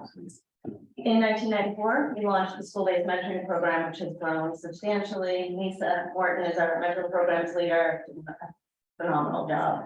In fact, we're going to be up in Boston tomorrow at the State House. It's Youth Mentoring Day. First time it's been back in person since before COVID. So very excited about that. Great opportunity to meet with our legislators and talk about all the great things we can do in Falmouth thanks to their support. In 2014, the 1 millionth hour was logged by volunteers. There was no confetti, so yeah, we did try for that, but yeah, we're going for the 2 million, exactly. And the following year, we really started working with other school districts to implement our model. People were over at high school last week, talking to Plymouth Public Schools. Plymouth has 13 schools, and they would like to start a VIPS program modeled after ours, obviously. So we're going to be working with them. We worked with Barnstable, Monomoy, Martha's Vineyard, and let's see, Bourne. So it goes on, and it's something we really love doing. And then, of course, the big birthday. It's the only time I don't mind turning that. I wish I was. This is our awesome team. This is our staff, Brody and I. And then these are our program leaders. Our program leaders are for the most part paid stipended positions that are grant supported. And it's a phenomenal team right now, doing great work working with the staff and our students as well. This is our current board. And again, great representation from all aspects of the community, businesses, parents, professionals, volunteers, etc. So great time working with all of these folks. And we're super happy to have Terry on our board now. I'm so used to saying Andrea because Andrea was on our board for so many years doing great work with us. But it's great to have Terry on board. So thank you. I want to stay on board too. She just likes the jacket. Yeah. So to make things easier, we focus our efforts and funding and programming in 4 areas. Mentoring, obviously, probably our biggest. Academic enrichment, and this includes things like the CAST program, cross-stage science teaching, our tutoring, and the sort of very traditional things you'd expect volunteers to do, which is that classroom help that everyone loves. Lots of volunteers also come in to work in small groups with teachers who, they have students who are either struggling to learn a concept or they've mastered the concept and they're ready for more. So that's obviously where that fits in. Financial literacy, as you heard in the video, super important. Our goal is that at K through 12, we want to build on some basic skills and concepts and give kids opportunities to really get a good understanding so that when they graduate and whatever it is they're going to do in the future, they'll be prepared to basically make good, sound financial decisions. And then wellness, of course, huge area, right? Enlisting a key piece of that. That's where we stick the elementary track meet, which is super fun. If you haven't been, shame on you, you need to come and volunteer. It is nothing but a blast for 2.5 straight hours. And this is a lot of our committee partners are in the area of helping us. I thought I'd just quickly go over a few impacts because you are the school committee after all, and we should know what we're up to. So for a mentoring program, we have, these are just some of the numbers of our current matches as of this week. We have 57 one-to-one matches in our traditional mentoring program. 3 are pending, although knowing English, they're probably already not. And then 19 on the waiting list, so I'm guessing that's shifted. College mentoring, this program is amazing. As you saw Jack Zorski in the video, Jack started that program. We now have kids who are coming back to talk to current students who are out of college, even some are out of graduate school, to just talk about their experience and what that program, how it changed their lives. And the nice thing is when we go visit colleges, we usually can find some of our students that went through the program that are at that school to talk to them. I mean, the tour guides that colleges hire are awesome, but when they have someone who walks their halls and was in this program, it's just eye-opening. So we were able to expand. Normally, we take 10 to 12 kids this year. Eileen Miskell and Eric Turkington talked to Alan and I into taking more, and we were able to find amazing mentors. Peer mentoring, love this program. This is built into the student's schedule, so it builds in that consistency. It allows us to serve around 60 additional students every year, by matching them with high school student who we train just like they were an adult mentor. They go through the same program as our adults do. So that's fun. Pathways, Sarah is behind me. She's our AmeriCorps fellow this year, Falmouth High School alum. You might know her mom. Sarah's done a phenomenal job with the students. I could talk all night about the Pathways program. This is a fairly new program, extremely time and resource intensive, but worth every cent and every sleepless night, and all those other things. So working on that one. And then academic coaching, which is actually a program we launched during COVID, when students were struggling with remote and online learning. So really, it was about time management, organizational skills, teaching the kids how to really sort of take ownership of their studies and their schedules, and even learning how to advocate for themselves with their teachers. It was so great that we kept it. It's now one of our sort of core programs, but they get to be diverse.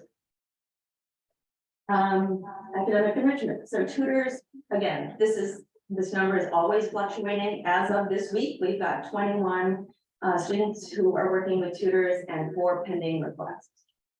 For the most part, this is high school and some Lawrence students as well.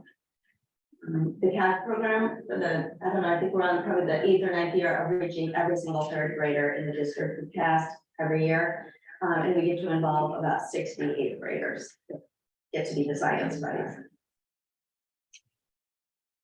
Financial literacy. So our goal this year is to reach every single 3rd and 4th grade classroom with JA. David Sugar, right here, has taken on the role of Junior Achievement Coordinator this year and has done a great job reaching out to his network, all new volunteers, and he's brought some really, really neat sort of new excitement to the program. And so he's been busy scheduling all those sessions and teaching it and getting his wife to teach and everyone else in it. School banking program continues. The Earn Save Grow program is sort of doing a rewrite right now with Beth Underhill, who's amazing. Hoping to deliver that 5, 6, 7, 8 in the next couple of years. And then money talks are great. Those are overtime presentations we do during April Financial Literacy Month. I'll let you know when they are happening because you really would be so impressed with the students and the questions they ask. Their willingness to just ask questions about their own personal situation. And then some of the kids give each other advice. It's pretty amazing. We have some of the students in high school who have their own businesses, who have been unbelievable resources to other students about the importance of saving and investing. So cool. Wellness, for grades K4 students, we had 34% of all of our eligible students registered this year. I think more showed up. They all have a charity section now. That's a new thing. And it's just really, like I said, it's a tremendously fun event. It's free. It's all about community. There's a lot of competition, elementary school to elementary school. Some of the PE teachers really like that.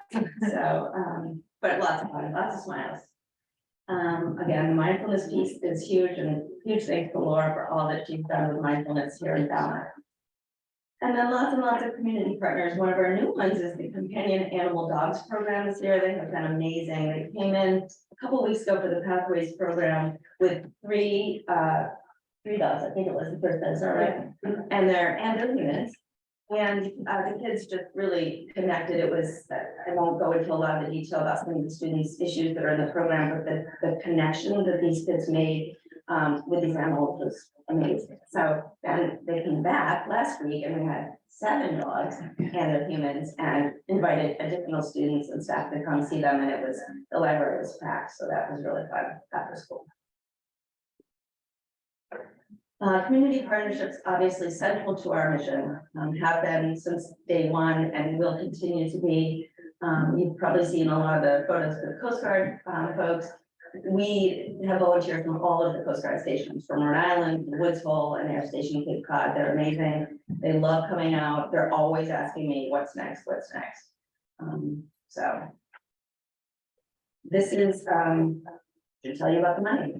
So this is our operating budget, and you can see sort of the breakout of our revenue sources. So just under half, the Falmouth Public Schools, thank you. I think just a little less than that, 43% is grants and donations. Again, I write the grants and the board works on generating donations. We do an annual appeal every year, the I Love VIPS campaign, which happens the week leading up to Valentine's Day. So it's an opportunity to raise awareness about the program, but also obviously to raise funds because we count on that revenue just like any other nonprofit. And then events and recognition. Trying to do fewer events because they are a lot of work and the cost benefit doesn't always work out so great. So we're trying to keep that piece small. And then our expenses, as you guess, the biggest expense is our programming and partnerships, where it should be, followed by volunteer support and then administration and outreach as well. And by the way, the fact that these two numbers don't match and that we have more revenue than expenses is very good thing, especially in the nonprofit world. We don't have balance. Our return on investment, I kept this slide in because years and years ago, one of the school committee members said this was the best slide ever. So for every dollar that we invest into our volunteers, there's a $6.44 return on that investment. All I can tell you about that is anything over $3 is really good. So that's for what it is. Our board's strategic and governance committee, it's not the sexiest sounding committee. It's a lot of hard work. It's all those things like SMART goals and bylaws and implementation plans and policies and procedures. This work has been very important because it really, I think, keeps our organization focused on priorities and what is the best sort of practice really for us as we work together in the community and with the district to move our volunteers and our programs forward. And like I said, our success and growth is really possible because the relationships we maintain with not only the district and our community partners, but also our funders and nonprofits.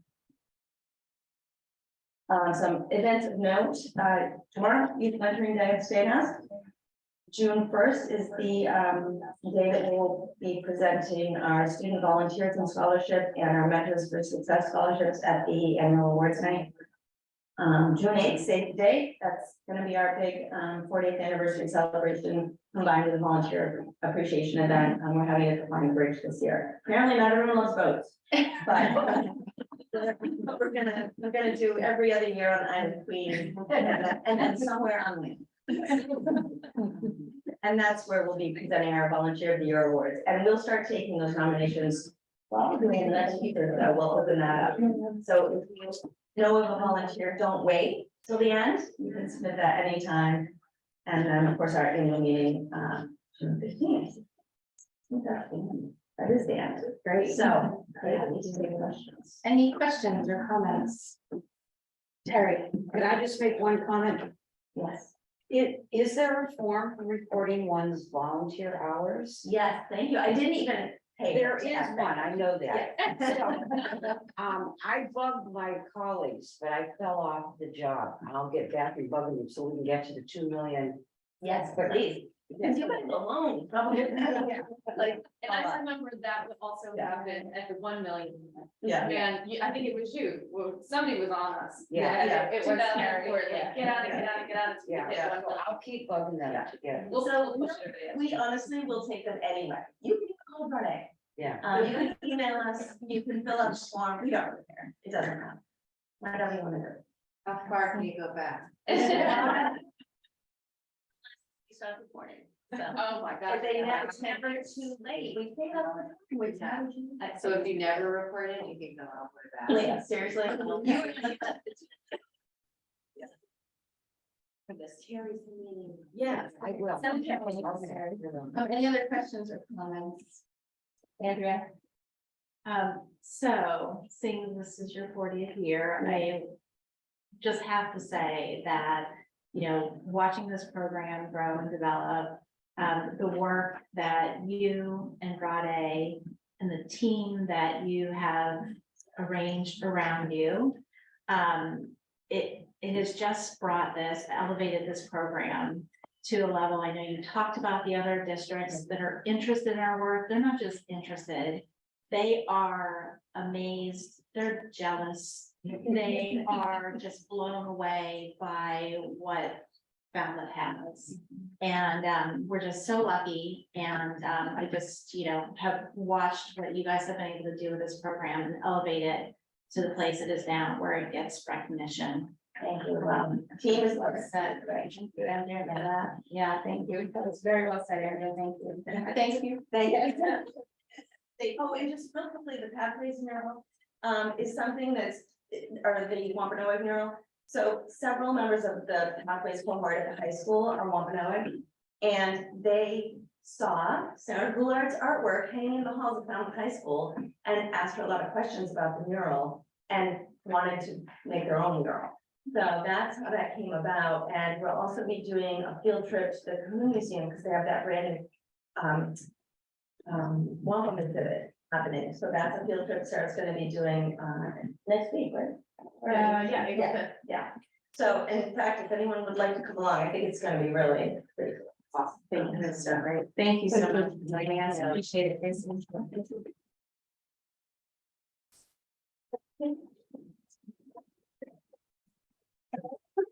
Next on our agenda is first reading on job descriptions, family engagement liaison, interpreter, family engagement liaison, one position, interpreter, job description number 2, and job description number 3, career technical education department head for 7 through 12. Lori. Thank you. So I'm gonna actually start with the Portuguese interpreter. And I'm passing out a new one. Someone, thank you, Leah, is the someone that that actually identified a very important skill or qualification, I'll say, on the interpreter. So if you'll use the handout versus the one that's in the packet, and what we added is the bullet under qualifications, the second from the bottom, complies with the language interpreter and language translator code of professional conduct. And thank you for that, Mary. And I did look this up and we read through it, and I appreciate giving that heads up. So we're adding that. So I'm going to start with this. So the interpreter, it's come up many times. We do have a good interpreter service. And it actually has improved over the years, where not only do we schedule, but they're also, you can call them up and pretty much within a couple of minutes, you can get an interpreter, on. But kind of going along with the family engagement liaison, if we create this welcome center, and we have someone there that can welcome all of our families, but most specifically our non-English speaking families. And we have the interpreter in the welcome center that's there to be able to, help get acclimated to our schools. One of the things that was brought to my attention at the LPAC recently is that we have a number of families that have not been able to sign up for our district communications. And that's one of the very first things we should help them do. So making sure that they get the connected calls, text, emails, communications from the district. But they have that also an email where they can communicate and just kind of understanding like how we can communicate through tools that we have that allow communication and the translation from their language to English and back and forth. And so having that welcome center, having the liaison, but then also the interpreter. Other opportunities for the interpreter would certainly be to schedule them within any of the schools, to make appointments with parents to be able to bring them in, have them connected with the services in our building. But also, those that attended our LPAC meeting, we weren't able to find an interpreter the night of and it was a fabulous evening. The station rotations that we had, the information that was shared, and so we were able to find someone that the workforce that actually was able to come and kind of and make the announcements and kind of interpret, but like that was kind of at the last minute. It'd be nice to know that when we have events, that we would actually have someone there that could do the interpretations, across the district of different ones. So really thinking about welcoming and, so kind of combining the family engagement liaison here, as I was talking about it, and the interpreter, I see them working kind of hand in hand with that. And then, I don't know if we want to stop the questions before I go to the other one, or do we want to? Any additional questions on the interpreter? Andrea? I just had a comment that I think it might be helpful if under qualifications where it says flexible, that is defined a little bit more in terms of what that means, whether that's evenings, weekends, always during the school day, somebody's gonna want to know. Okay, good, thank you. Any other, Kelly? I have a couple. So this one is the only one that in the qualifications is missing the line that says such other alternatives as the superintendent may deem acceptable and appropriate. I think it's always nice to have that in. Usually the last qualification is. For the interpreter or the family liaison? So, The- yeah, it's lacking this line, the such other department related duties. It's under responsibility. It's typically under, it's typically under both. I think that's why it's typically under both. Is it under? And so it's just missing from its So template. one says duty and the other one says other alternatives as superintendent making it acceptable. So that you're not held to these exact qualifications, it gives a little bit of flexibility if someone meets, what we're actually looking for, but they don't check the boxes. So since we usually have it, I think we should have it. And the other one is, oh gosh, I have different bullets. In the new one, it's the 1, 2, 4th bullet from the bottom. It says found this goal of diversity and inclusion. I'm just wondering if we want belonging in there. It's under qualifications. The 4th bullet from the bottom. Okay, experience with.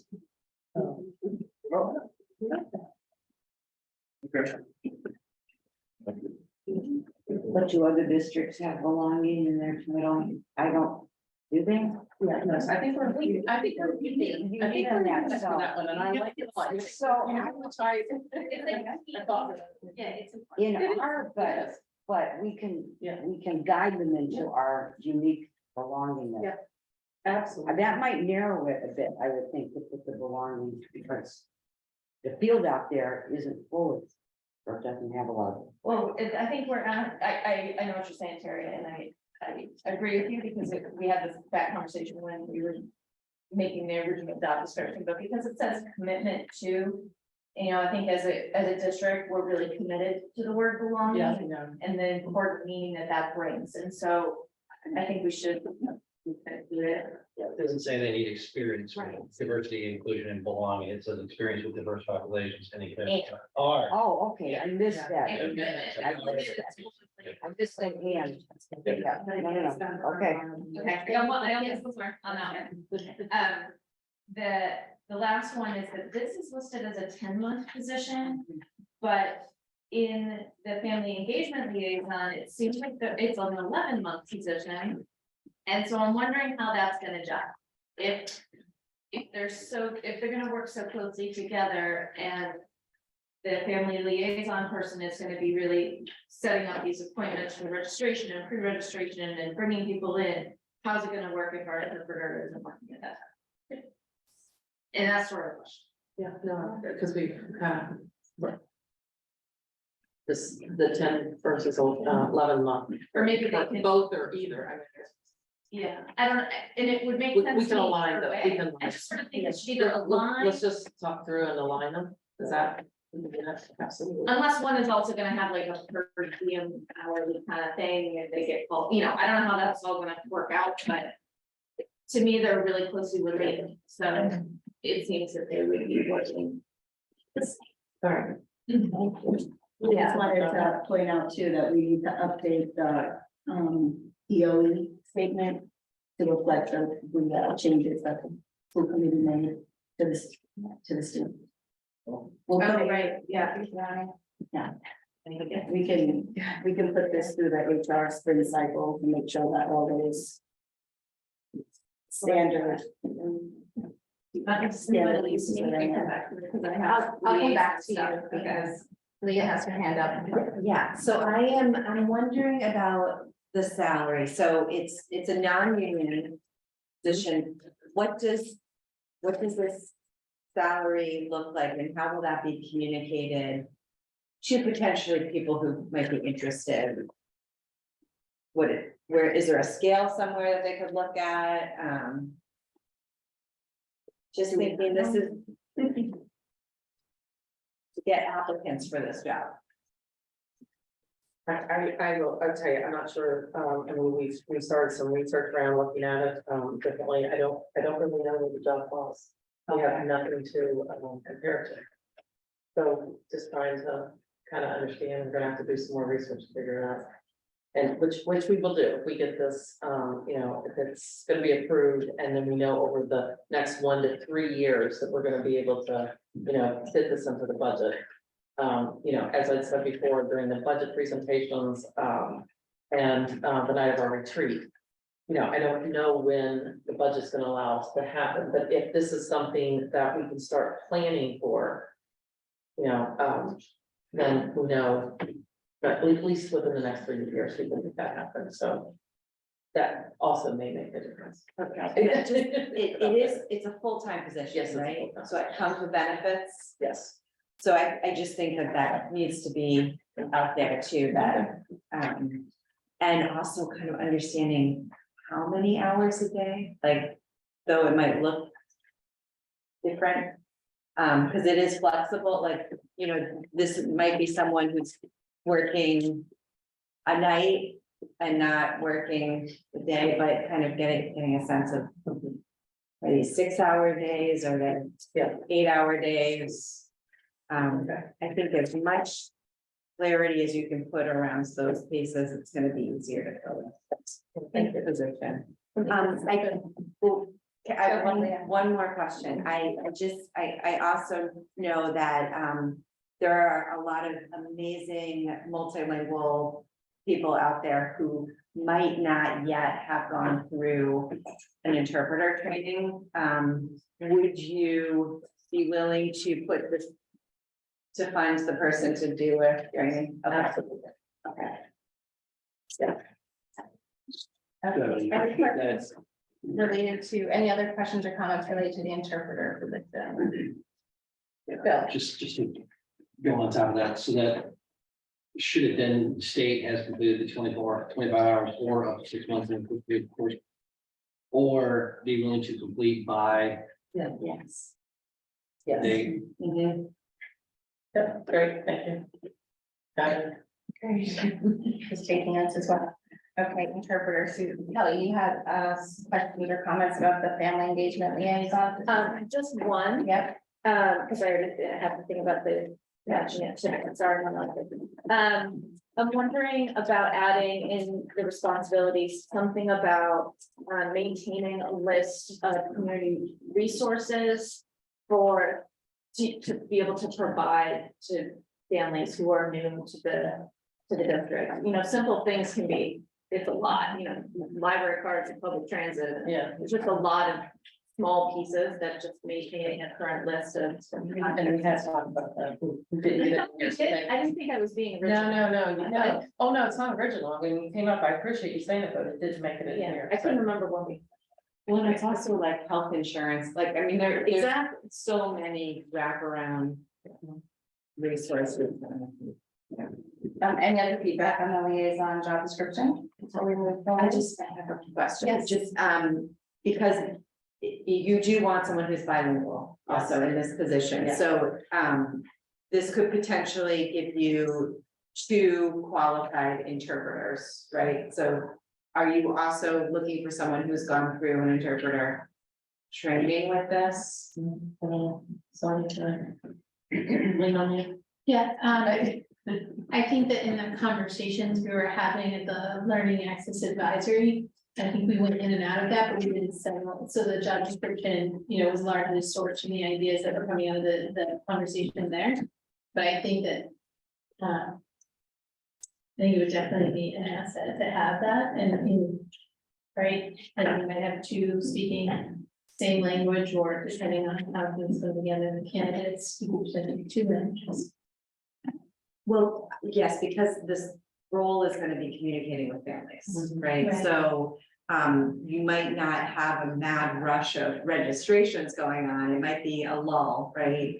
But there might be other communication needs, right? So you could, I would say having this person as a trained interpreter also would be really helpful for, you're gonna have busy times of registration, but you.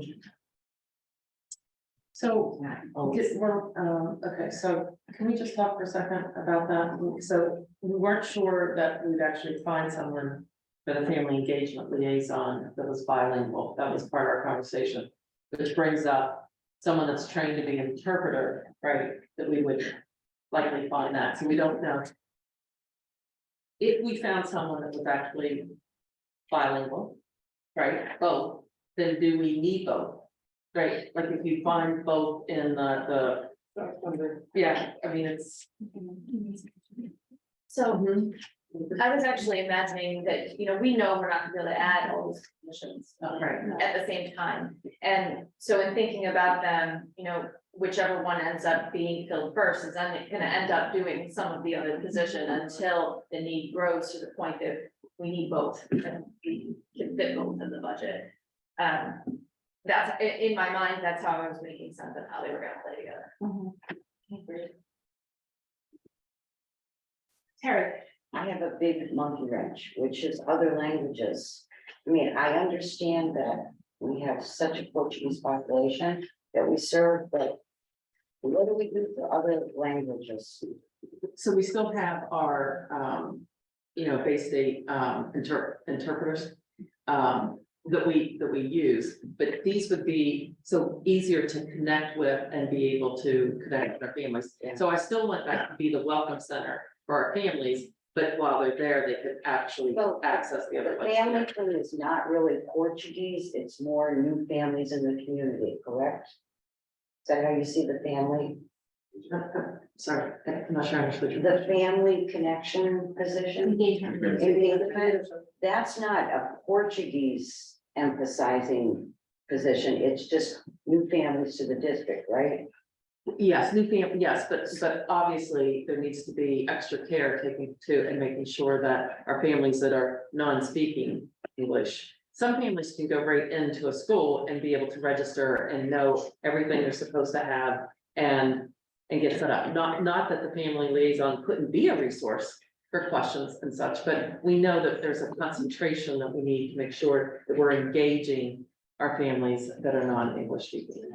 Well, being that we are such a Portuguese community, we could probably fill all these with that happily, right, without looking far and wide. Yeah, so I wasn't gonna question anything, but then Terry sort of made me think here a minute. If the family engagement liaison is just welcoming new families to the district, and if we had in a perfect world, had all of these jobs filled tomorrow, and could fund them appropriately, wouldn't part of the interpreters position be to help with family engagement? So if I'm the welcome committee and I need help welcoming Leah, who speaks French, wouldn't I call the interpreter So, to help me? well, true, but the family engagement would be, have in-depth knowledge of our school. Have Oh, I be able to see understand. where the interpreter necessarily wouldn't need all these skills.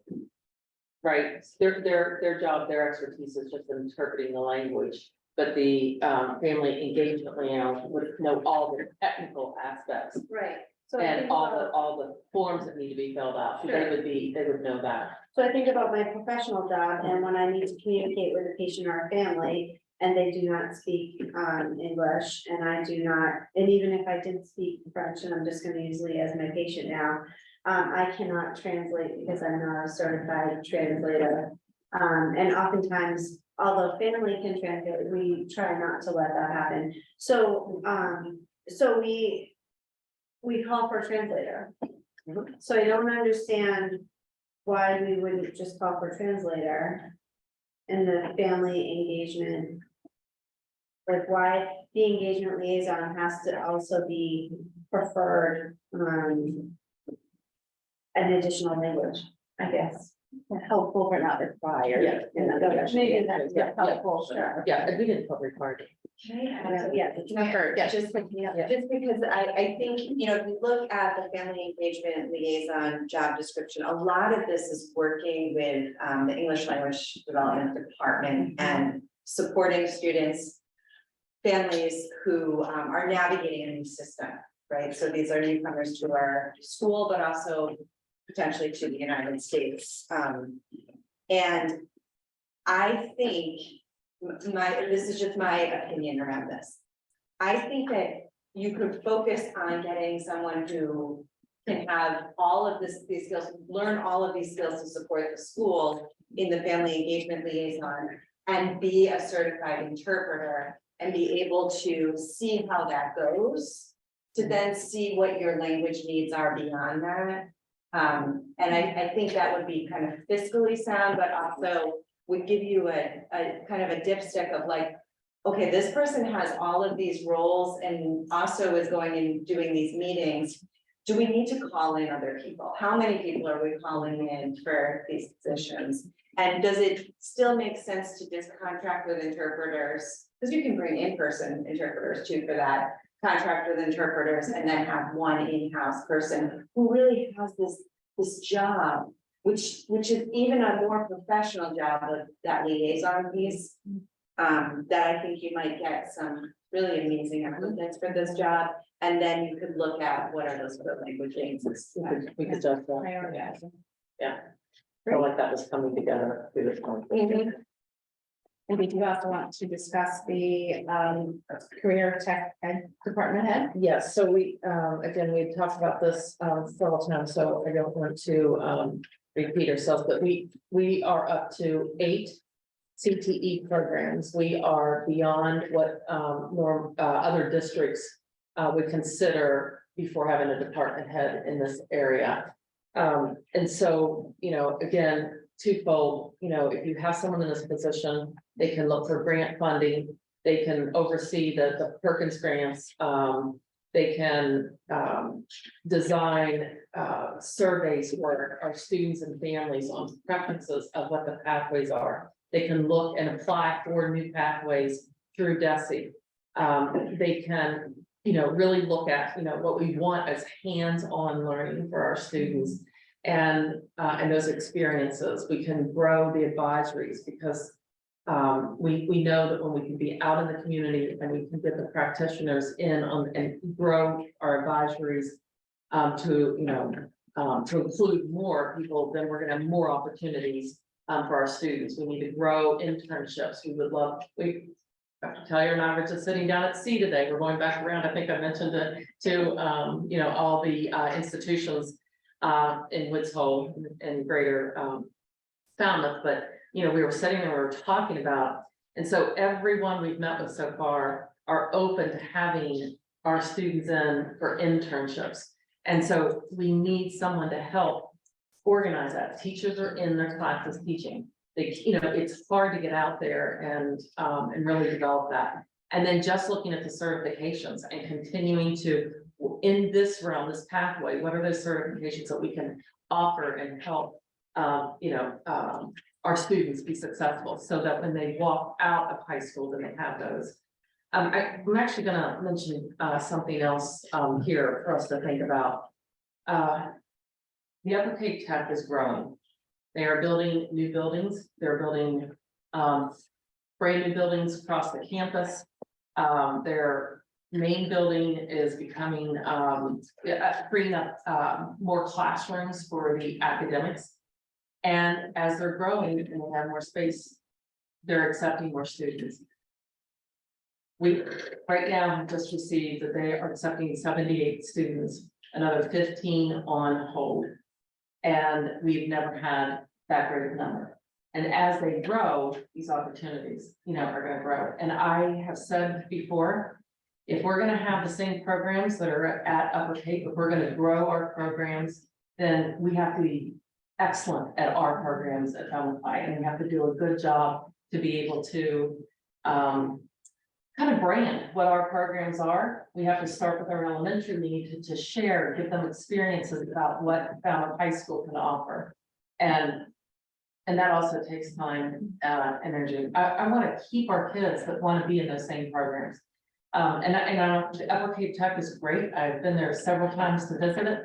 And the programs, if someone wants to go into boat engine, or certain, we're not competing on every level, but we do have some excellent programs already in high school. And I wish that we could share more about, what they are and more that we want to grow to. So I want to put that out. And I think, this position is key if we're going to do that.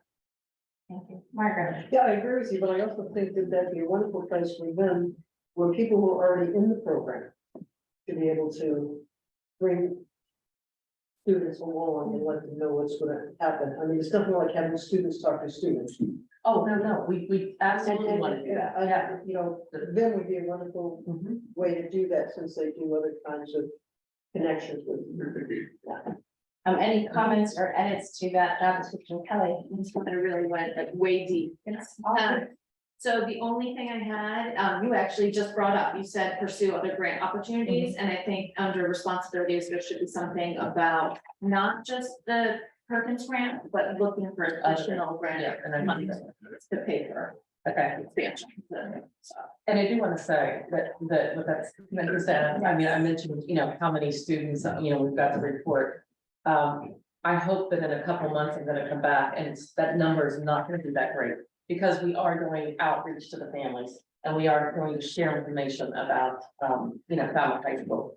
I hope that story is different, but I just want you to know right now, it's, it's about 30, 35 additional students than we normally leave to go to Upper Cape. I would suggest putting in our qualifications grant writing. Because that is, some experience with grant writing, with successful grant writing. And as they're managing, they should be able to manage it. And I have a comment around Upper Cape Tech and our relationship. And I think that it would be a really great thing to meet with them and talk about what their programs are and see if we could offer something different. Like, I just think that they do that very well. And as we're looking at these jobs around interpreters, that's something we need within our community. Is there a way that maybe we could build that into our high school? It's not something that Upper Cape is offering. That's not on their radar. Kind of making a plan with them, along with them, instead of separate and then competing. Just like that. Okay. We have been there many times. We do collaborate, but there are still I mean, there's not gonna be a lot of programs to be separate, right? And the programs we have now are the same programs that are there. And I just wanna make sure that we continue to grow our programs. So that our children have choices. We talked about that earlier. The children have choices. Absolutely. Any other comments or edits to this job description? Margaret? Can I go back to the family engagement liaison for clarification? It seems like we're talking about just new families coming in. And from what I've heard, and I could be wrong with their personal feeling, there are many students who are bilingual who aren't new. But often I've heard principals, and Rose have been here, so I'm certainly talking about Rose, who have to really go out and find. So is this just for new families, or couldn't it, well, because it seems like that's what it sounds like, and I think that should be really clear. Because it should be a resource for all of the principals who have students who are bilingual, that they don't have to navigate themselves. So I did put an emphasis, it's just because any new family coming in. No, I I think think right, but absolutely, that's also important. no, they should be a resource for all families. Yeah, resource. Yeah, thank you. Great, Bill. Yeah, I actually had a similar question, but we moved on. When I first heard about this, I kind of understood the role as more of almost like a social worker within the district, where it was outreach to students and families who were currently in the district but were struggling and maybe needed somebody to go and assist them in whatever way, find out why they were struggling, or maybe they had, kind of gone off a different direction.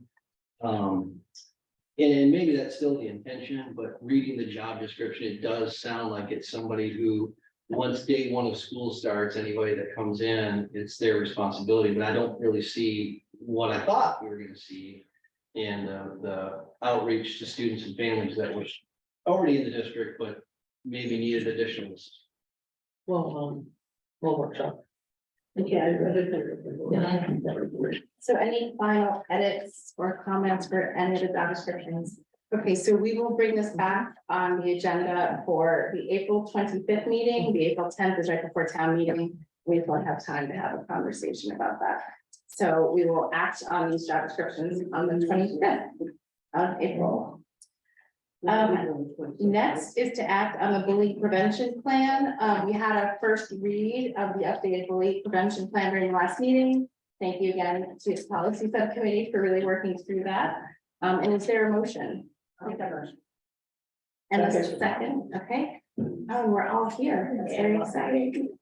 All in favor of approving the revised bully prevention plan, say aye. The JUUL settlement, Mary, if you could introduce this, please. Yes, so the two attorneys from the California law firm presented last time. There is a settlement. JUUL has agreed to settle as a defendant in the lawsuit. There are hundreds of school districts who are in the lawsuit. There is a very specific, very complicated formula that is in the settlement document. And Falmouth has a district that would get just over 16,000, but then their fee is taken out of that. It would end up being about $12,000. There is a possibility, I understand, of possibly some additional money from that settlement. There also is another defendant, ADJOURN, which is the parent investor company of JUUL that is not settling. So the litigation is actually still ongoing against that defendant. And as far as I know from Attorney Pinnock, who's our lead attorney in the case from California, every district has agreed to accept the settlement offer. One, caveat to that is the Falmouth School District, if you do accept it, can never sue JUUL again. However, my understanding is that JUUL's financial situation is a little precarious, so a bird in the hand. And I think that was everything that I was going to. Yeah, that pretty much covers it. Yeah, great. And just to clarify, the parent company is Altria. I would want anyone to think that. Yeah.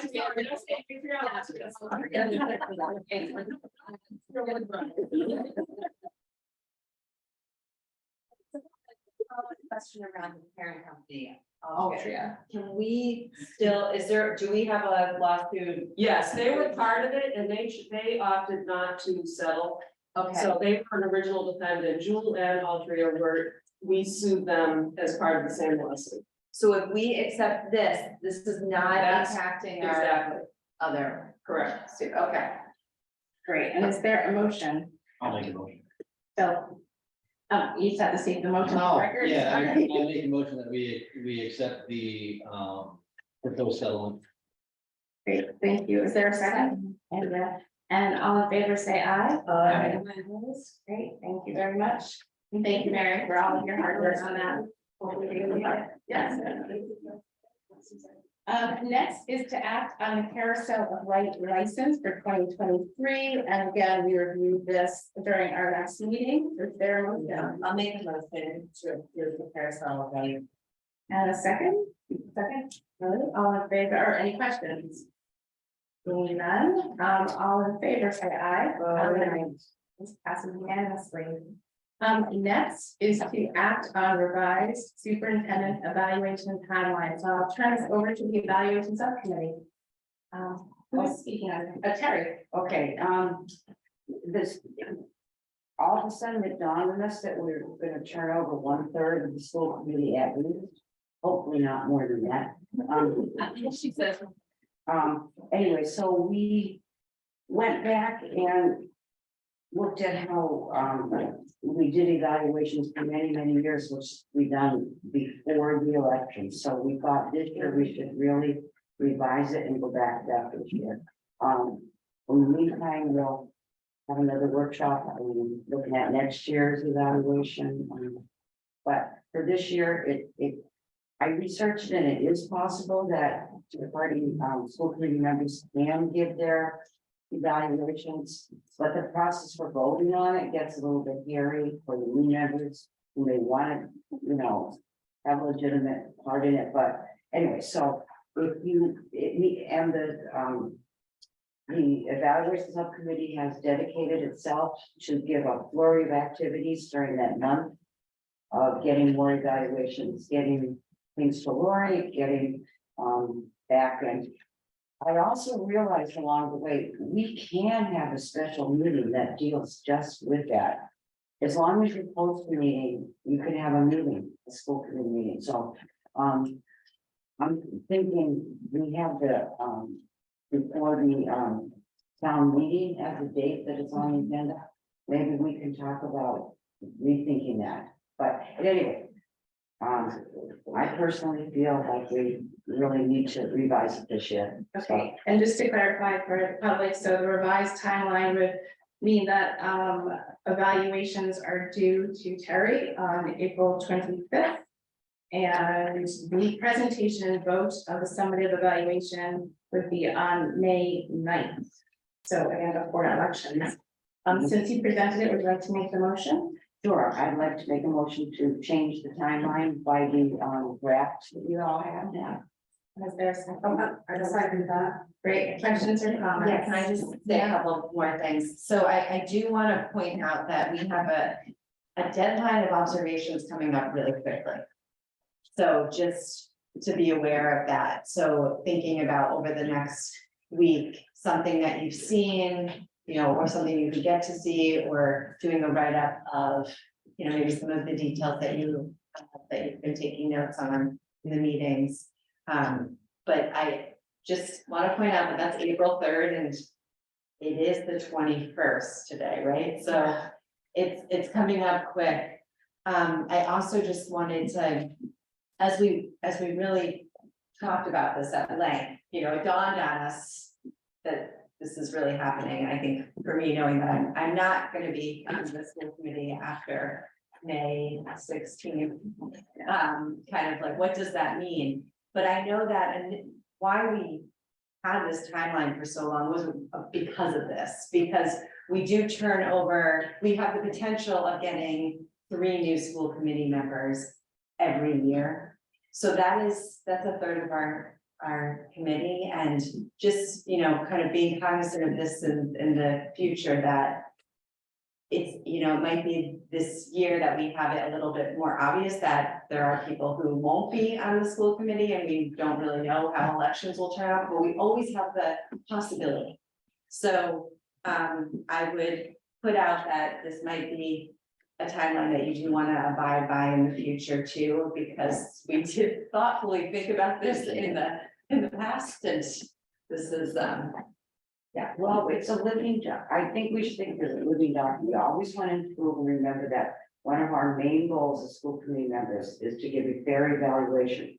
So I think we ought to incorporate into our yearly events that we have the workshop that we had at the beginning of the year, where we figure out, do we want to use all the standards as we do now? And I don't think we should anymore. They're all the research over there. Lori will be glad to hear that. But anyway, we can have that workshop next year to tweak it out how it should be. Andrea? Yeah, just to add to that point is that then that needs to come with the understanding, because the reason the timeline is extended was about giving time to complete all of the goals, you know, to be able to demonstrate all the pieces. There have been many times where that gets cut off because we're doing that before the end of the school year. And so there's a length of time that gets stunted. So I think that would just need to be, everybody would need to be aware of that when they're evaluating, that there is still time and work to be completed that you can't, you know, add into that year's evaluation. Margaret. You know, as somebody who was new to the school committee last year and asked to vote, I thought that was slightly inappropriate. Because, I was brand new. It wasn't that I had, I certainly didn't have a very feeling towards the superintendent, but I felt that it would be an unfair vote because I hadn't been through the year, and I thought that was premature. So I think a timeline of people who are on the committee should really be much more appropriate. I agree with you. Having, even if you have one or two of the people, I mean, it's, strange to be able to do evaluation, which is one of the three major points that our goals. So I agree with you, to be done by the. Yeah, and just to clarify, I mean, as you know, anyone new always has the option to abstain from the vote, so it isn't that you're pushed. Yes, I know you do, yeah, I just wanted to clarify that. I just want to add, because Andrea brings up a really good point, and that the superintendent doesn't always have to have 1 year goals, right? These could be multi-year goals, and so I think that just realize or making it very explicit around that this. It won't be that you will meet everything at the end of the cycle, as you're moving forward, that this might be a 2-year cycle. And that just putting it out there for.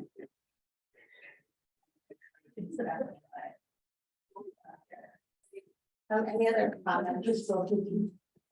Seeing none, we have a motion and a second on the table. Motion and a second on the table, all in favor of the accepting the revised superintendent evaluation timeline, signify by saying aye. Aye. Unanimous, thank you very much. So again, a reminder, Leah said observations are due a minimum of 3 on April 3rd. Yeah. What is that, 2 weeks? No, it's about 2 weeks. Okay. Yeah. Okay, next on our agenda is to act on the decision to proceed with redistricting. And just to summarize, again, we've had over the last few weeks, many robust conversations about redistricting. And I think that one major thing that came out of those conversations is the fact that redistricting would not alleviate the space concerns that we identified. And also that we really need more information about the larger vision of this town and potential development and all of these things, and also engage stakeholders. So with that being said, I make a motion to not proceed with redistricting at this time. Is there a second? And questions or comments? Andrea? I think I'll just reiterate the comment about thinking that it's in the best interest of our district to make a comprehensive review of where we stand on a regular basis, whether that's 5-10 years. And to make sure that, going forward, we look into doing that and involve all the stakeholders. Exactly. No, thank you for that. Any other comments, Melissa? I appreciate the conversation, and once again, I apologize for not being able to be at the at the table during the robust conversation that we had on February 28th. I would still love to redistrict, however, I think that Dr. Jarrett brings up a lot of really good points that perhaps now is not the time. I think that there definitely has to be some provisions made as far as some examples, but certainly not limited to when we have school choice people that come in and they say, you know, rumor has it that one elementary school is much, you know, head and shoulders above another elementary school. I think it needs to be up to the superintendent to place the students that are not Falmouth residents where the balance needs to be made. I think that there, you know, I know that people have reached out and contacted us that their fear of losing their positions at schools, and I certainly don't ever want to fear monger, you know, dedicated educators in our community. So I think that this definitely some provisions need to be made, some changes need to be made. And perhaps we don't need to call it redistricting, and that's okay, but we definitely need to, we can do better. And we should do better. Okay, Leah, I have a suggestion, and just, you know, for the future of maybe an update on for the timeline of the year, just an update on where we are with our building needs. And I think this could potentially go with kind of the budget pieces too, but when we're talking about the people, the programs, you know, in that way, it would give you the time to prepare, Lori, for when that is, you know, the year to do that, and it could just be a regular check-in. And so then if something pretty extreme has happened where we have so many students in one school and not in another, it would be kind of like you could start having those discussions at that point, but just a way to always have a check-in. Any other questions or comments? Margaret? This is sort of a related point. I mentioned about going to the affordable housing meetings that they have in every area. Schools come up at those meetings all the time. I cannot speak for this committee, as you know, at any of those meetings, but I think it's very important that someone who can speak for the school committee or the superintendent be at those meetings, because they do not have an idea about what's happening in the school system. It's a great concern. Sorry. I was just talking to Bill about the position. We have a position, a subcommittee position. This building needs. It's in our list of, we have somebody in that position. That person could go, right? Sure. That could be responsibility. Who's that person? Who's that person? Oh, that's great.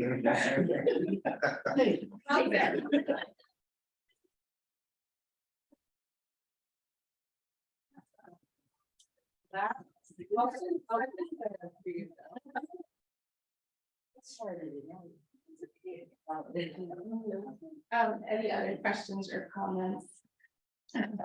Okay, seeing none, we have a motion and a second. All in favor of not redistricting at this time, please say aye. Aye. Thank you, unanimous. Next, superintendent update. All right. So we might be here for a while. But this was, no, just kidding. We'll move through. So I just want to give the student advisory update. You know, this year I divided the K-6 and then 7, 8, and then the high school. So I actually have 3 advisory. So I had reported on the elementary, and it's interesting that the theme continues to go up through Lawrence in the high school. But Mr. Henry St. Julian joined me on this last session, and we really talked about empathy and community and cultural proficiency. And we talked about, you know, what is it, what isn't, what it's not, what does it look like, what does it sound like, when do we see it? So we're really, you know, like, and kind of just how's Falmouth Public Schools going with that, right? And so as we were kind of having those discussions, the same as, you know, the elementary, it was interesting, they were a little higher on the proficiency scale. And Lawrence was, you know, a little bit lower at the high school in the concerns, but the depth of the conversations about what we do. And I do want to share this because I thought this was really important. There, you know, when we judge, you know, like how we're doing in these areas, you know, giving a 1 score doesn't necessarily is accurate. Like, so giving a 6 isn't, because we have pockets in our schools of staff and students that really rank up in those 9, 10 range. Like it's, you know, the kids are, but we still have pockets that are lower than that. And to give an average of a 6 doesn't actually speak the story.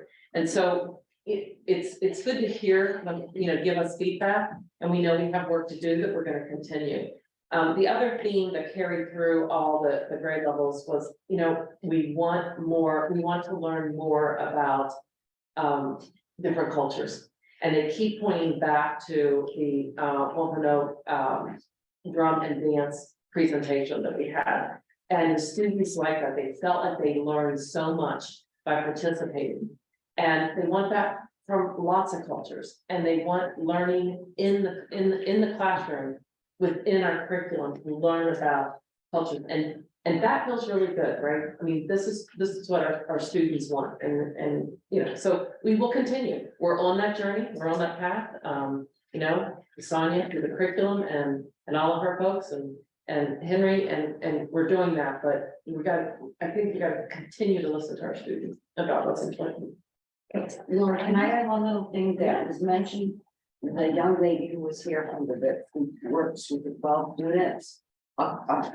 Considerable amount of them are Wampanoag, and they were researching it and learning about wampum and getting their fingernails painted. Like, can you all picture what a wampum shell looks like? And they were really interested in that. So we do have to listen to them, as you just said. Thank you. I want to give a technology update. I want to first start talk about screen time. So I had our director of technology look a little deeper into the amount of time that our students are spending on technology. And so the number of minutes I'm going to give is it's the average from the school year. It's for a 24-hour period of time. And I'm going to give it per grade level because it changes, which you would think that it would. But so in first grade, an average of 35 minutes per day. Second grade, 61 minutes per day. Grade 3, 79 minutes per day. Grade 4, 78 minutes per day. Grade 5, 115 minutes per day. And grade 6, 102 minutes per day.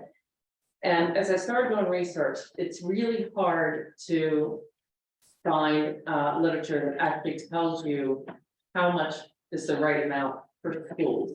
Lots of research for screen time on, you know, phones and social media and, you know, the TV and kind of thinking about that. But most of what I'm finding when I look at the American Psychological Association, American Association for Pediatrics, or sorry, Academy for Pediatrics, Common Sense, which is one of the our National Education Association, that school time and technology is often set aside, and really the timing or the amount of time in minutes is about all the other. So and the reason for that is that the education is so important because we have to prepare our students for the future.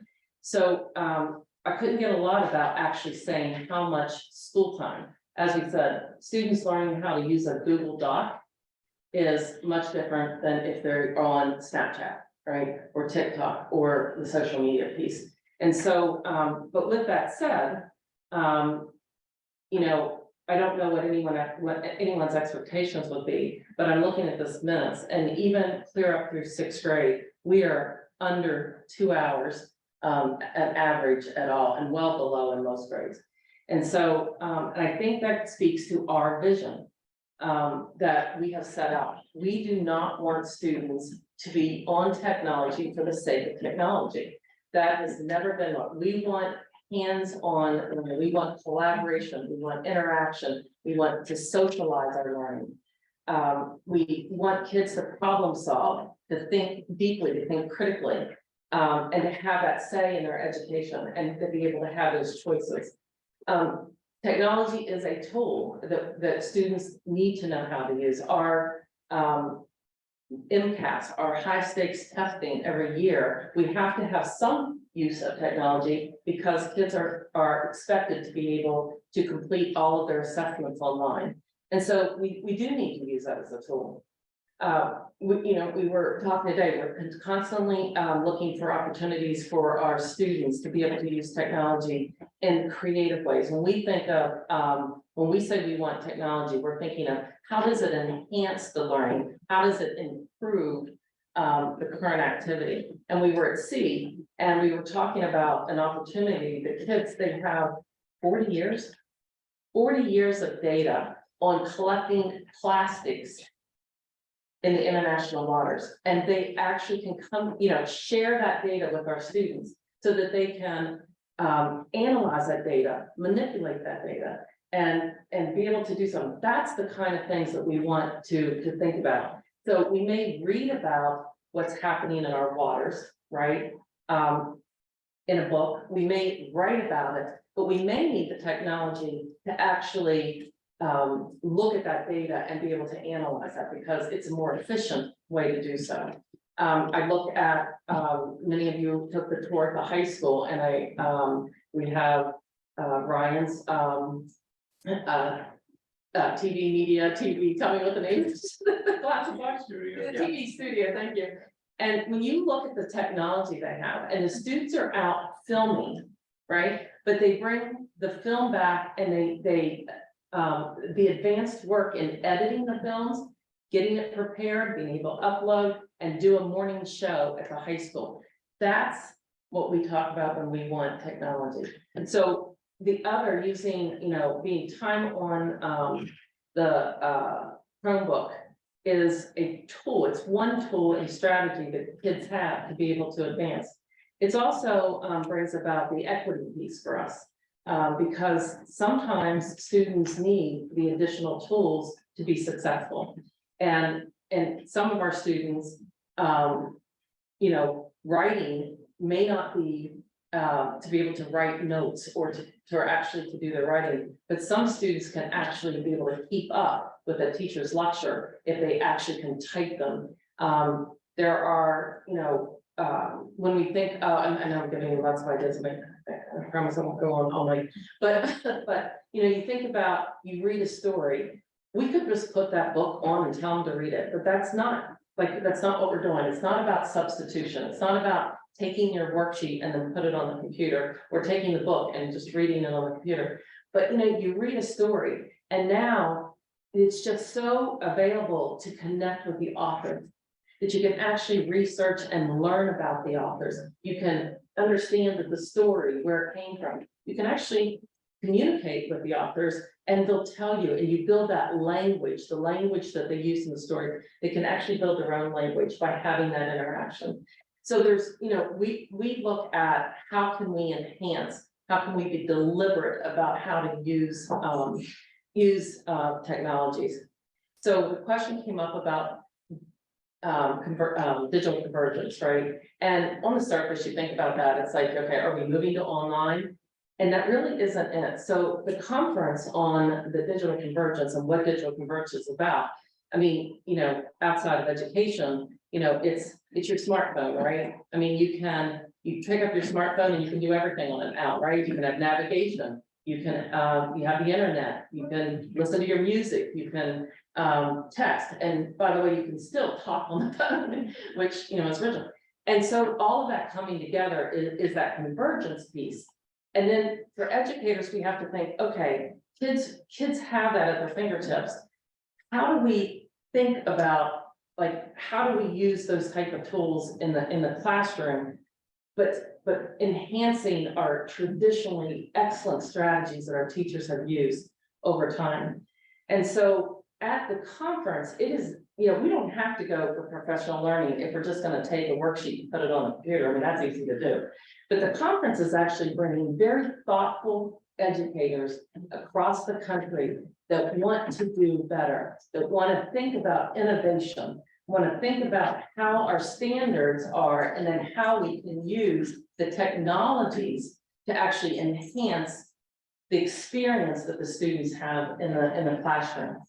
And so, that the conference on the digital convergence, it's about learning from other educators. So they're always located in places where districts have this vision about this work. And so people that attend the conference get to actually go to the school districts. They get to visit 2 schools and learn directly from the educators in the classroom to see what they're doing around this innovation.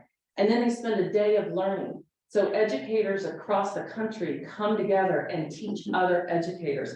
A lot like what we have started a few years ago here. We know educators are the best at understanding like what to do. So, in our professional learning, educators are actually teaching our other educators strategies. And this is about strategies.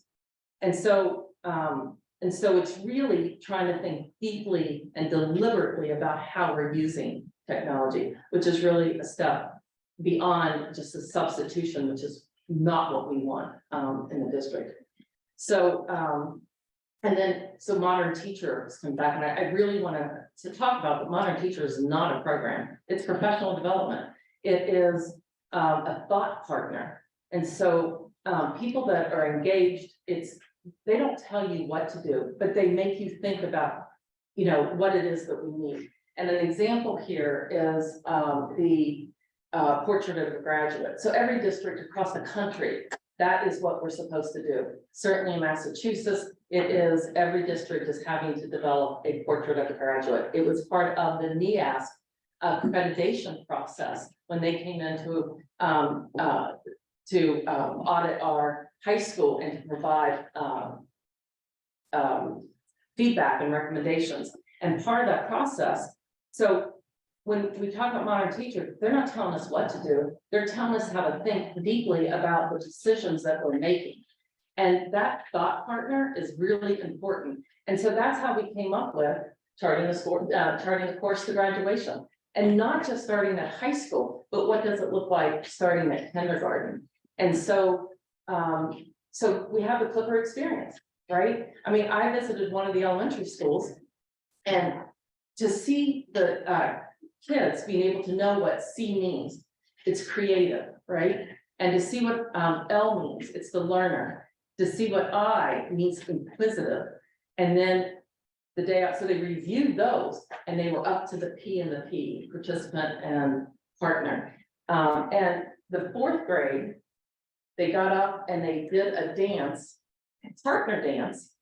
They were participating and they were a partner, and it was the demonstration of what that means. And so, and so they haven't got to the other 2 letters, but they will. And so it's trying to kind of grow and think about what does it mean to be a Clipper? What do I need to do to graduate and to be able to have that experience? But that is part of that professional learning and that partnership that makes us think more deeply about how we're developing our work and setting that vision and what the vision is. They don't give you a vision. They give you questions and to make us think about that. Our other partners is MassQ. And, we right here in Massachusetts at the Gillette Stadium, our teachers have opportunities to go and they learn, again, it's professional learning, and they learn about innovation, right? It's the courageous teachers that want to take the curriculum, the teaching and learning one step further, and how do we build that into our classrooms.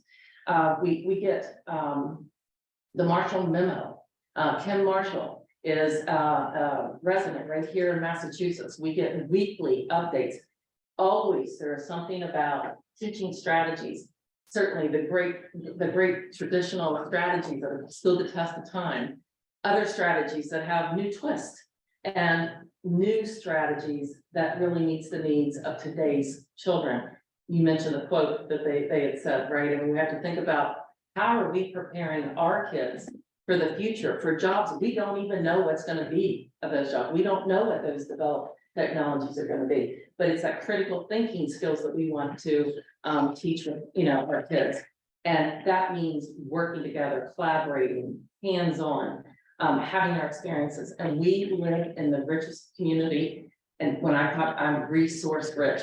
We have the Woods Hole, we have the oceans and the beaches, and those are the experiences we want for our kids. That we have the living classrooms, we started calling that right here. We want them out and being able so much that they can learn and take advantage.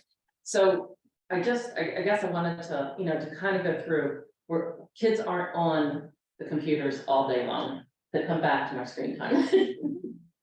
So. Okay, questions, comments? No.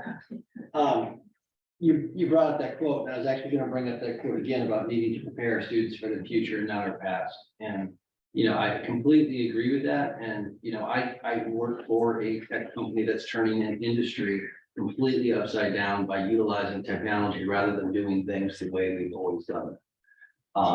And so I love the fact, if you're writing a paper and you can go in and research and actually find out more about them and click. I do want to say that I think one of the concerns that a lot of parents have, and quite frankly, a lot of the concerns that I've had as a manager of people, is that we still need to be able to write our names and spell. We still need to be able to do a math problem on a piece of paper. We still need to be able to think through those things. We still need to be able to do it the old-fashioned way when it's necessary. And I think one of the concerns that a lot of parents have is that a lot of that is being lost because we are so dependent on this thing. And this thing is not always with us. It's not in the forest when we're walking through on a nature hike. It's not going to write our journal for us. We need to be able to write the notes and spell the words and figure it out. Without spell check, without grammar check. And I watched a student try to do a math problem on a computer and he had the answer correctly, but because he wasn't typing the right spaces in between the equal sign and the answer and everything else, it kept telling him that he was wrong. And that child got more and more frustrated, and I'm looking at it going, the answer's right. Calculator says the answer. The computer's telling him it's wrong. That's where some of the frustrations parents have as our emphasis gets more and more and more into some of the computerized. So I hear everything you're saying, and I agree with almost all of it. I just want to make sure that we are still looking at the other side of it, and that soft skills and the ability to just write legibly, do math in our heads, and write out a math problem is still just as important as being able to Google or use AI or whatever. And again, that's coming from a perspective of someone whose livelihood depends on a tech company. I don't know about writing legibly because we as adults, but when you walk into our classrooms, all of that's happening. They also need to know how to do it on the computer because that's expected. Those are part of our learning standards. But I walk into classrooms. Kids are doing things on paper. We don't see kids doing all their work on their computers at all. Yeah. Andrea. I think this was really good to have this overview, and I think, and as I always say, like the communication to our families is so critical. And in this area, I think part of what happened is there was a very quick transition during the pandemic to more computers, and that put our district in a really good place. There were so many places struggling across the country that didn't have the resources and had issues related to that. So that was great. But it had these other, pieces to it that it wasn't the way that we would normally go about communicating what we're doing in the classroom. all of these visions, all of these things that we're learning, and, you know, I love going to conferences and getting inspired, and you see all these amazing things that they're doing in other districts. And I'm sure there's a lot of that. I think the other piece that parents would probably like to hear is also, what are the guardrails being put in place, right? Because the vision of what we want the use of technology to be in our schools is fabulous, and I think almost everybody would agree with that. But, you know, it is easy to put some learning onto that maybe isn't necessary. And so while we're aspiring to where we want to be, I think it would be great to hear about what the guardrails are to make sure that we don't go down a slippery slope to, you know, do more things than necessary. Yeah, absolutely. Yeah, we can do that. Yeah, that's great. Yeah, that's Yeah. great. So, thank you, Bill, for your eloquent words, because, I identify as that parent. So I thank you for taking that, exactly what's been a big frustration in our current home out of my head and say it far more eloquently than I could have. And Andrea, I really appreciate your guardrails analogy as well. Sometimes, you know, we have the pencil and paper, and then we have I think that the parent that spoke during public comment, was talking about the students getting the lesson on the pre-recorded screen time. And sometimes that doesn't work for everyone. And I really hope that from this conversation forward, that more teachers and perhaps with the new Clipper, help me, what's the name of the new journal? There would be a little bit more interaction as far as, you know, not every kid can learn from the lesson that's pre-recorded. And so I feel like I'm rambling right now, but I appreciate your breaking down the numbers. I think that's super important. I think it's very important that we hear that, you know, the definition of modern teacher, because I think there's been a lot of rumors, rhetoric out there. So I appreciate the clarity on that. And I appreciate the summative as to what happened during the digital technology thank you conference. So I think I appreciate you clarifying all of that. But there's something to be said for you know, hands and conversations and in person and making eye contact, that kind of thing. So good night.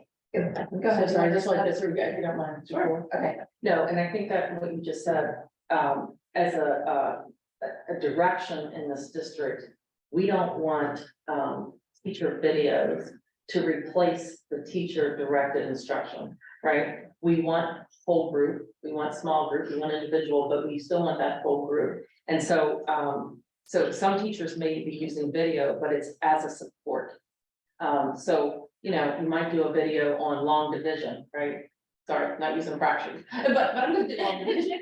And so, you know, what I was way back when I was a teacher, one of the frustrations were you would teach long division and then you have practice problems, right? And you send the practice problems home and then the child doesn't remember how to do it. And then they've done 25 problems incorrectly. So they build a habit of incorrect, right? And then it comes back and then it's like, you know, and then that worries you.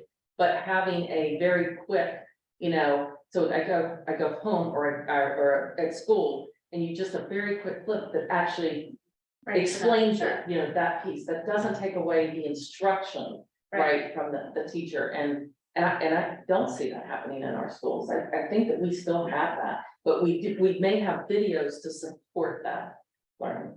So just, does that help or not? Yeah. It's not a time for that conversation. But that's fine. I appreciate that. Okay, Margaret. Yeah, we'll work on the bond program. I do think part of the technology concern is coming from a fallout from COVID and new technology was so important. And this comes from a person who is not great on technology. Okay, I'm probably the worst one on this committee. Beyond your committee, I know. Anyway, I attended the STEM fair. And I think I learned what technology can do for students in terms of those presentations. I only have one problem. It was only 2 hours. Every student wanted to talk about what they did. And you would have had to have 4 days to listen to them all, and they were outstanding. And clearly, they weren't all technological. I mean, they were pencil and paper stuff. They were, you know, they drew. I mean, it was outstanding, the projects I saw. And just so you know, when I was in college, I had a chemistry test. And I did the problem right, but with my pen and paper, I put that the answer was 0.03, and I still remember this. Because I had points taken off for my final score because I had written the wrong thing. So maybe a computer helped me back then. They weren't in existence back then. I mean, I agree. I'm a pen and paper person. Okay, but there is value to technology, and I certainly saw it that Saturday. And I'm sure it was terrible to have it there longer, but that fair should be, so students can really say what they've done. Yeah. It was so important to those kids to listen to them and how excited they were about their projects. I wish I could have stayed longer. It was, you know. Great, thank you, Margaret. I'm seeing here follow-up information, so, on this, I was thinking about the last meeting, we had 4 people come in and talk about this. Tonight, we had somebody talk about it. On the news, I keep trying to get a handle on ChatGPT. Yeah. So technology, I think we need a whole meeting dedicated to. And somehow the message is going home wrong. If 2 sets of parents had to come in, 2 nights we heard from parents about it. So, I don't know, when you go into this and let the kids tell what they're doing, somehow, or teach or something. I mean, I remember when we were talking about examples for your program that you were just talking about, we have so much information. I don't have Alzheimer's, it's just, there's so much information. When the teacher gave the example of a model, yeah, I'm talking. Yeah.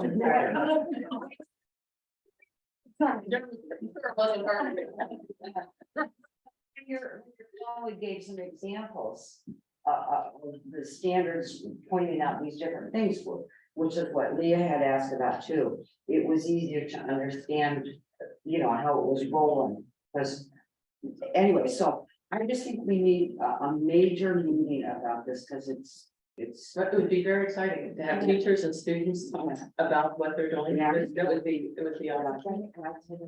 I do think we need to understand what modern teacher is too, because this is coming up a lot, and I, as a committee member, I really don't understand how we're using modern teacher. I understand it's a professional development platform, but I think giving it's people are talking about it. They seem to have.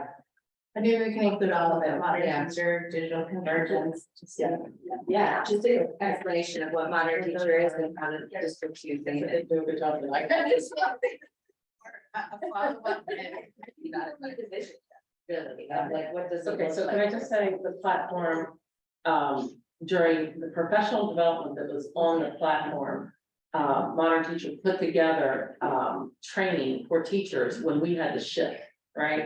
And in fact, all of the teachers on the Cape, actually participated in that. We don't require that anymore. That was, that was for good. They're still there if teachers want, but we're no longer doing anything completely remotely or, online. Now we're talking about, the blended strategies of, how do you take the traditional excellent strategies that we teaching strategies, and then how do you integrate some of the tools that we have as needed? I mean, that's, so that there's, I think just showing what that looks like or having a teacher explain it, that would be great, because, yeah, I think there's just some misunderstandings. Okay. Yeah. Okay, would you like to circle back to your update? No, Okay, I thought we jumped out of this one. Yeah. No, we're there. No, so I just, there was just some things that's going on that I think is really important, the kids are engaged in, and the Junior Police Academy has been going on at Morse Pond for quite some time. But we had 10 students this year, and it's led by 2 Falmouth police officers. And Molly Duffstill, a new teacher at Morse Pond, is the advisor. And they just learned everything about what it's to be a police officer, how does the police station, you know, the intricate parts, all, you know, of the operations of it. And they were really excited, but they had just had their award ceremony, their little graduation present. But it is 16 weeks long, 2 days a week. It's pretty exciting. So and then the credit for life, I just want to give Ms. Rocha at the high school a lot of credit to work with the community partners and put together. It's an exciting time for kids. So, you know, they're given a budget. Kids are given a budget, and they have to, you know, they have to rent an apartment, they have to figure out if they're gonna buy a car, you know, they got utilities, they have to buy food, but it's this real life experience about what it's like, and it's just, you know, and these are some of the things that we offer for our students, and of course, the music in the schools month and the all bands night, and the all choral night are just long-standing traditions in this district that I just can't say enough about. I mean, it's just for all the performances. I mean, kids need performances, right? I mean, that's part of those standards. But you know, you can just see how they light up. But for our Morse Pond students to be able to see the Lawrence and the high school students and can see themselves, how they can grow and be there. But at every level, the performances were excellent. So I just, you know, wanted to mention that. And then we just had the arts induction ceremony, and this is actually the first year since before COVID. And it was just exciting. One of the creative things that they do is that every student has to bring a dish that is art. So it's that they share with everyone, and it's incredible the creativity that you can actually do with food, and they're just beautiful. But anyway, and then they have this big board, and they paint their hands, and they put their hands on. And so not only the students that were inducted this year, but all the students over the last several years since they had it were all lined up, and they just couldn't wait. And you know, it just shows again why being in person, while having hands-on experiences for students, but so a lot of hands went up that night, and so it's very exciting. All of our induction ceremonies for our honors programs are really just special events. So, and then we have the Lawrence musical, The Descendants, this weekend. I encourage people to go. If you have not seen a Lawrence production, I have to tell you, just it'll blow you away. They are fantastic. So. Great. I've been in now. I know, thank you, Lori. Okay, next, routine business, approved school committee minutes of March 11th, 2023. Is there a motion? I know. Okay, we'll say, I'll say second, great. Any edits of the minute? Any, seeing none, all in favor, say aye. Excellent. See. Abstain. Thank you. Committee member reports. Harry. A quick note, the VIPS was explained so well. I usually give my monthly report, but I always like to tell the students, and this month's student of the month is Elizabeth Litton. And the other thing I wanted to report on was the Soup for the Soul art, on the theme of art. It blows you away. For $15 you get beautifully bowl, you get delicious food and great company. So yeah. Did you want me to read? No, next time? No, I could. You can't. Can I just read one? Yes. So Lori went in and read to, what grade was it, Lori? Third grade. And actually, it was Holly's kids. Yeah. It's a story I read. So just to put context into. Yeah. And so the kids wrote. They're out, can I read some next time? But I just want to read one, I think it's best. It says, I wanted to thank you for reading to us. I really like the book you read called Linus, the Little Yellow Pencil. My favorite part is when Linus and the eraser compete, because it makes me feel like if someone is the opposite of you, they can still be your friend.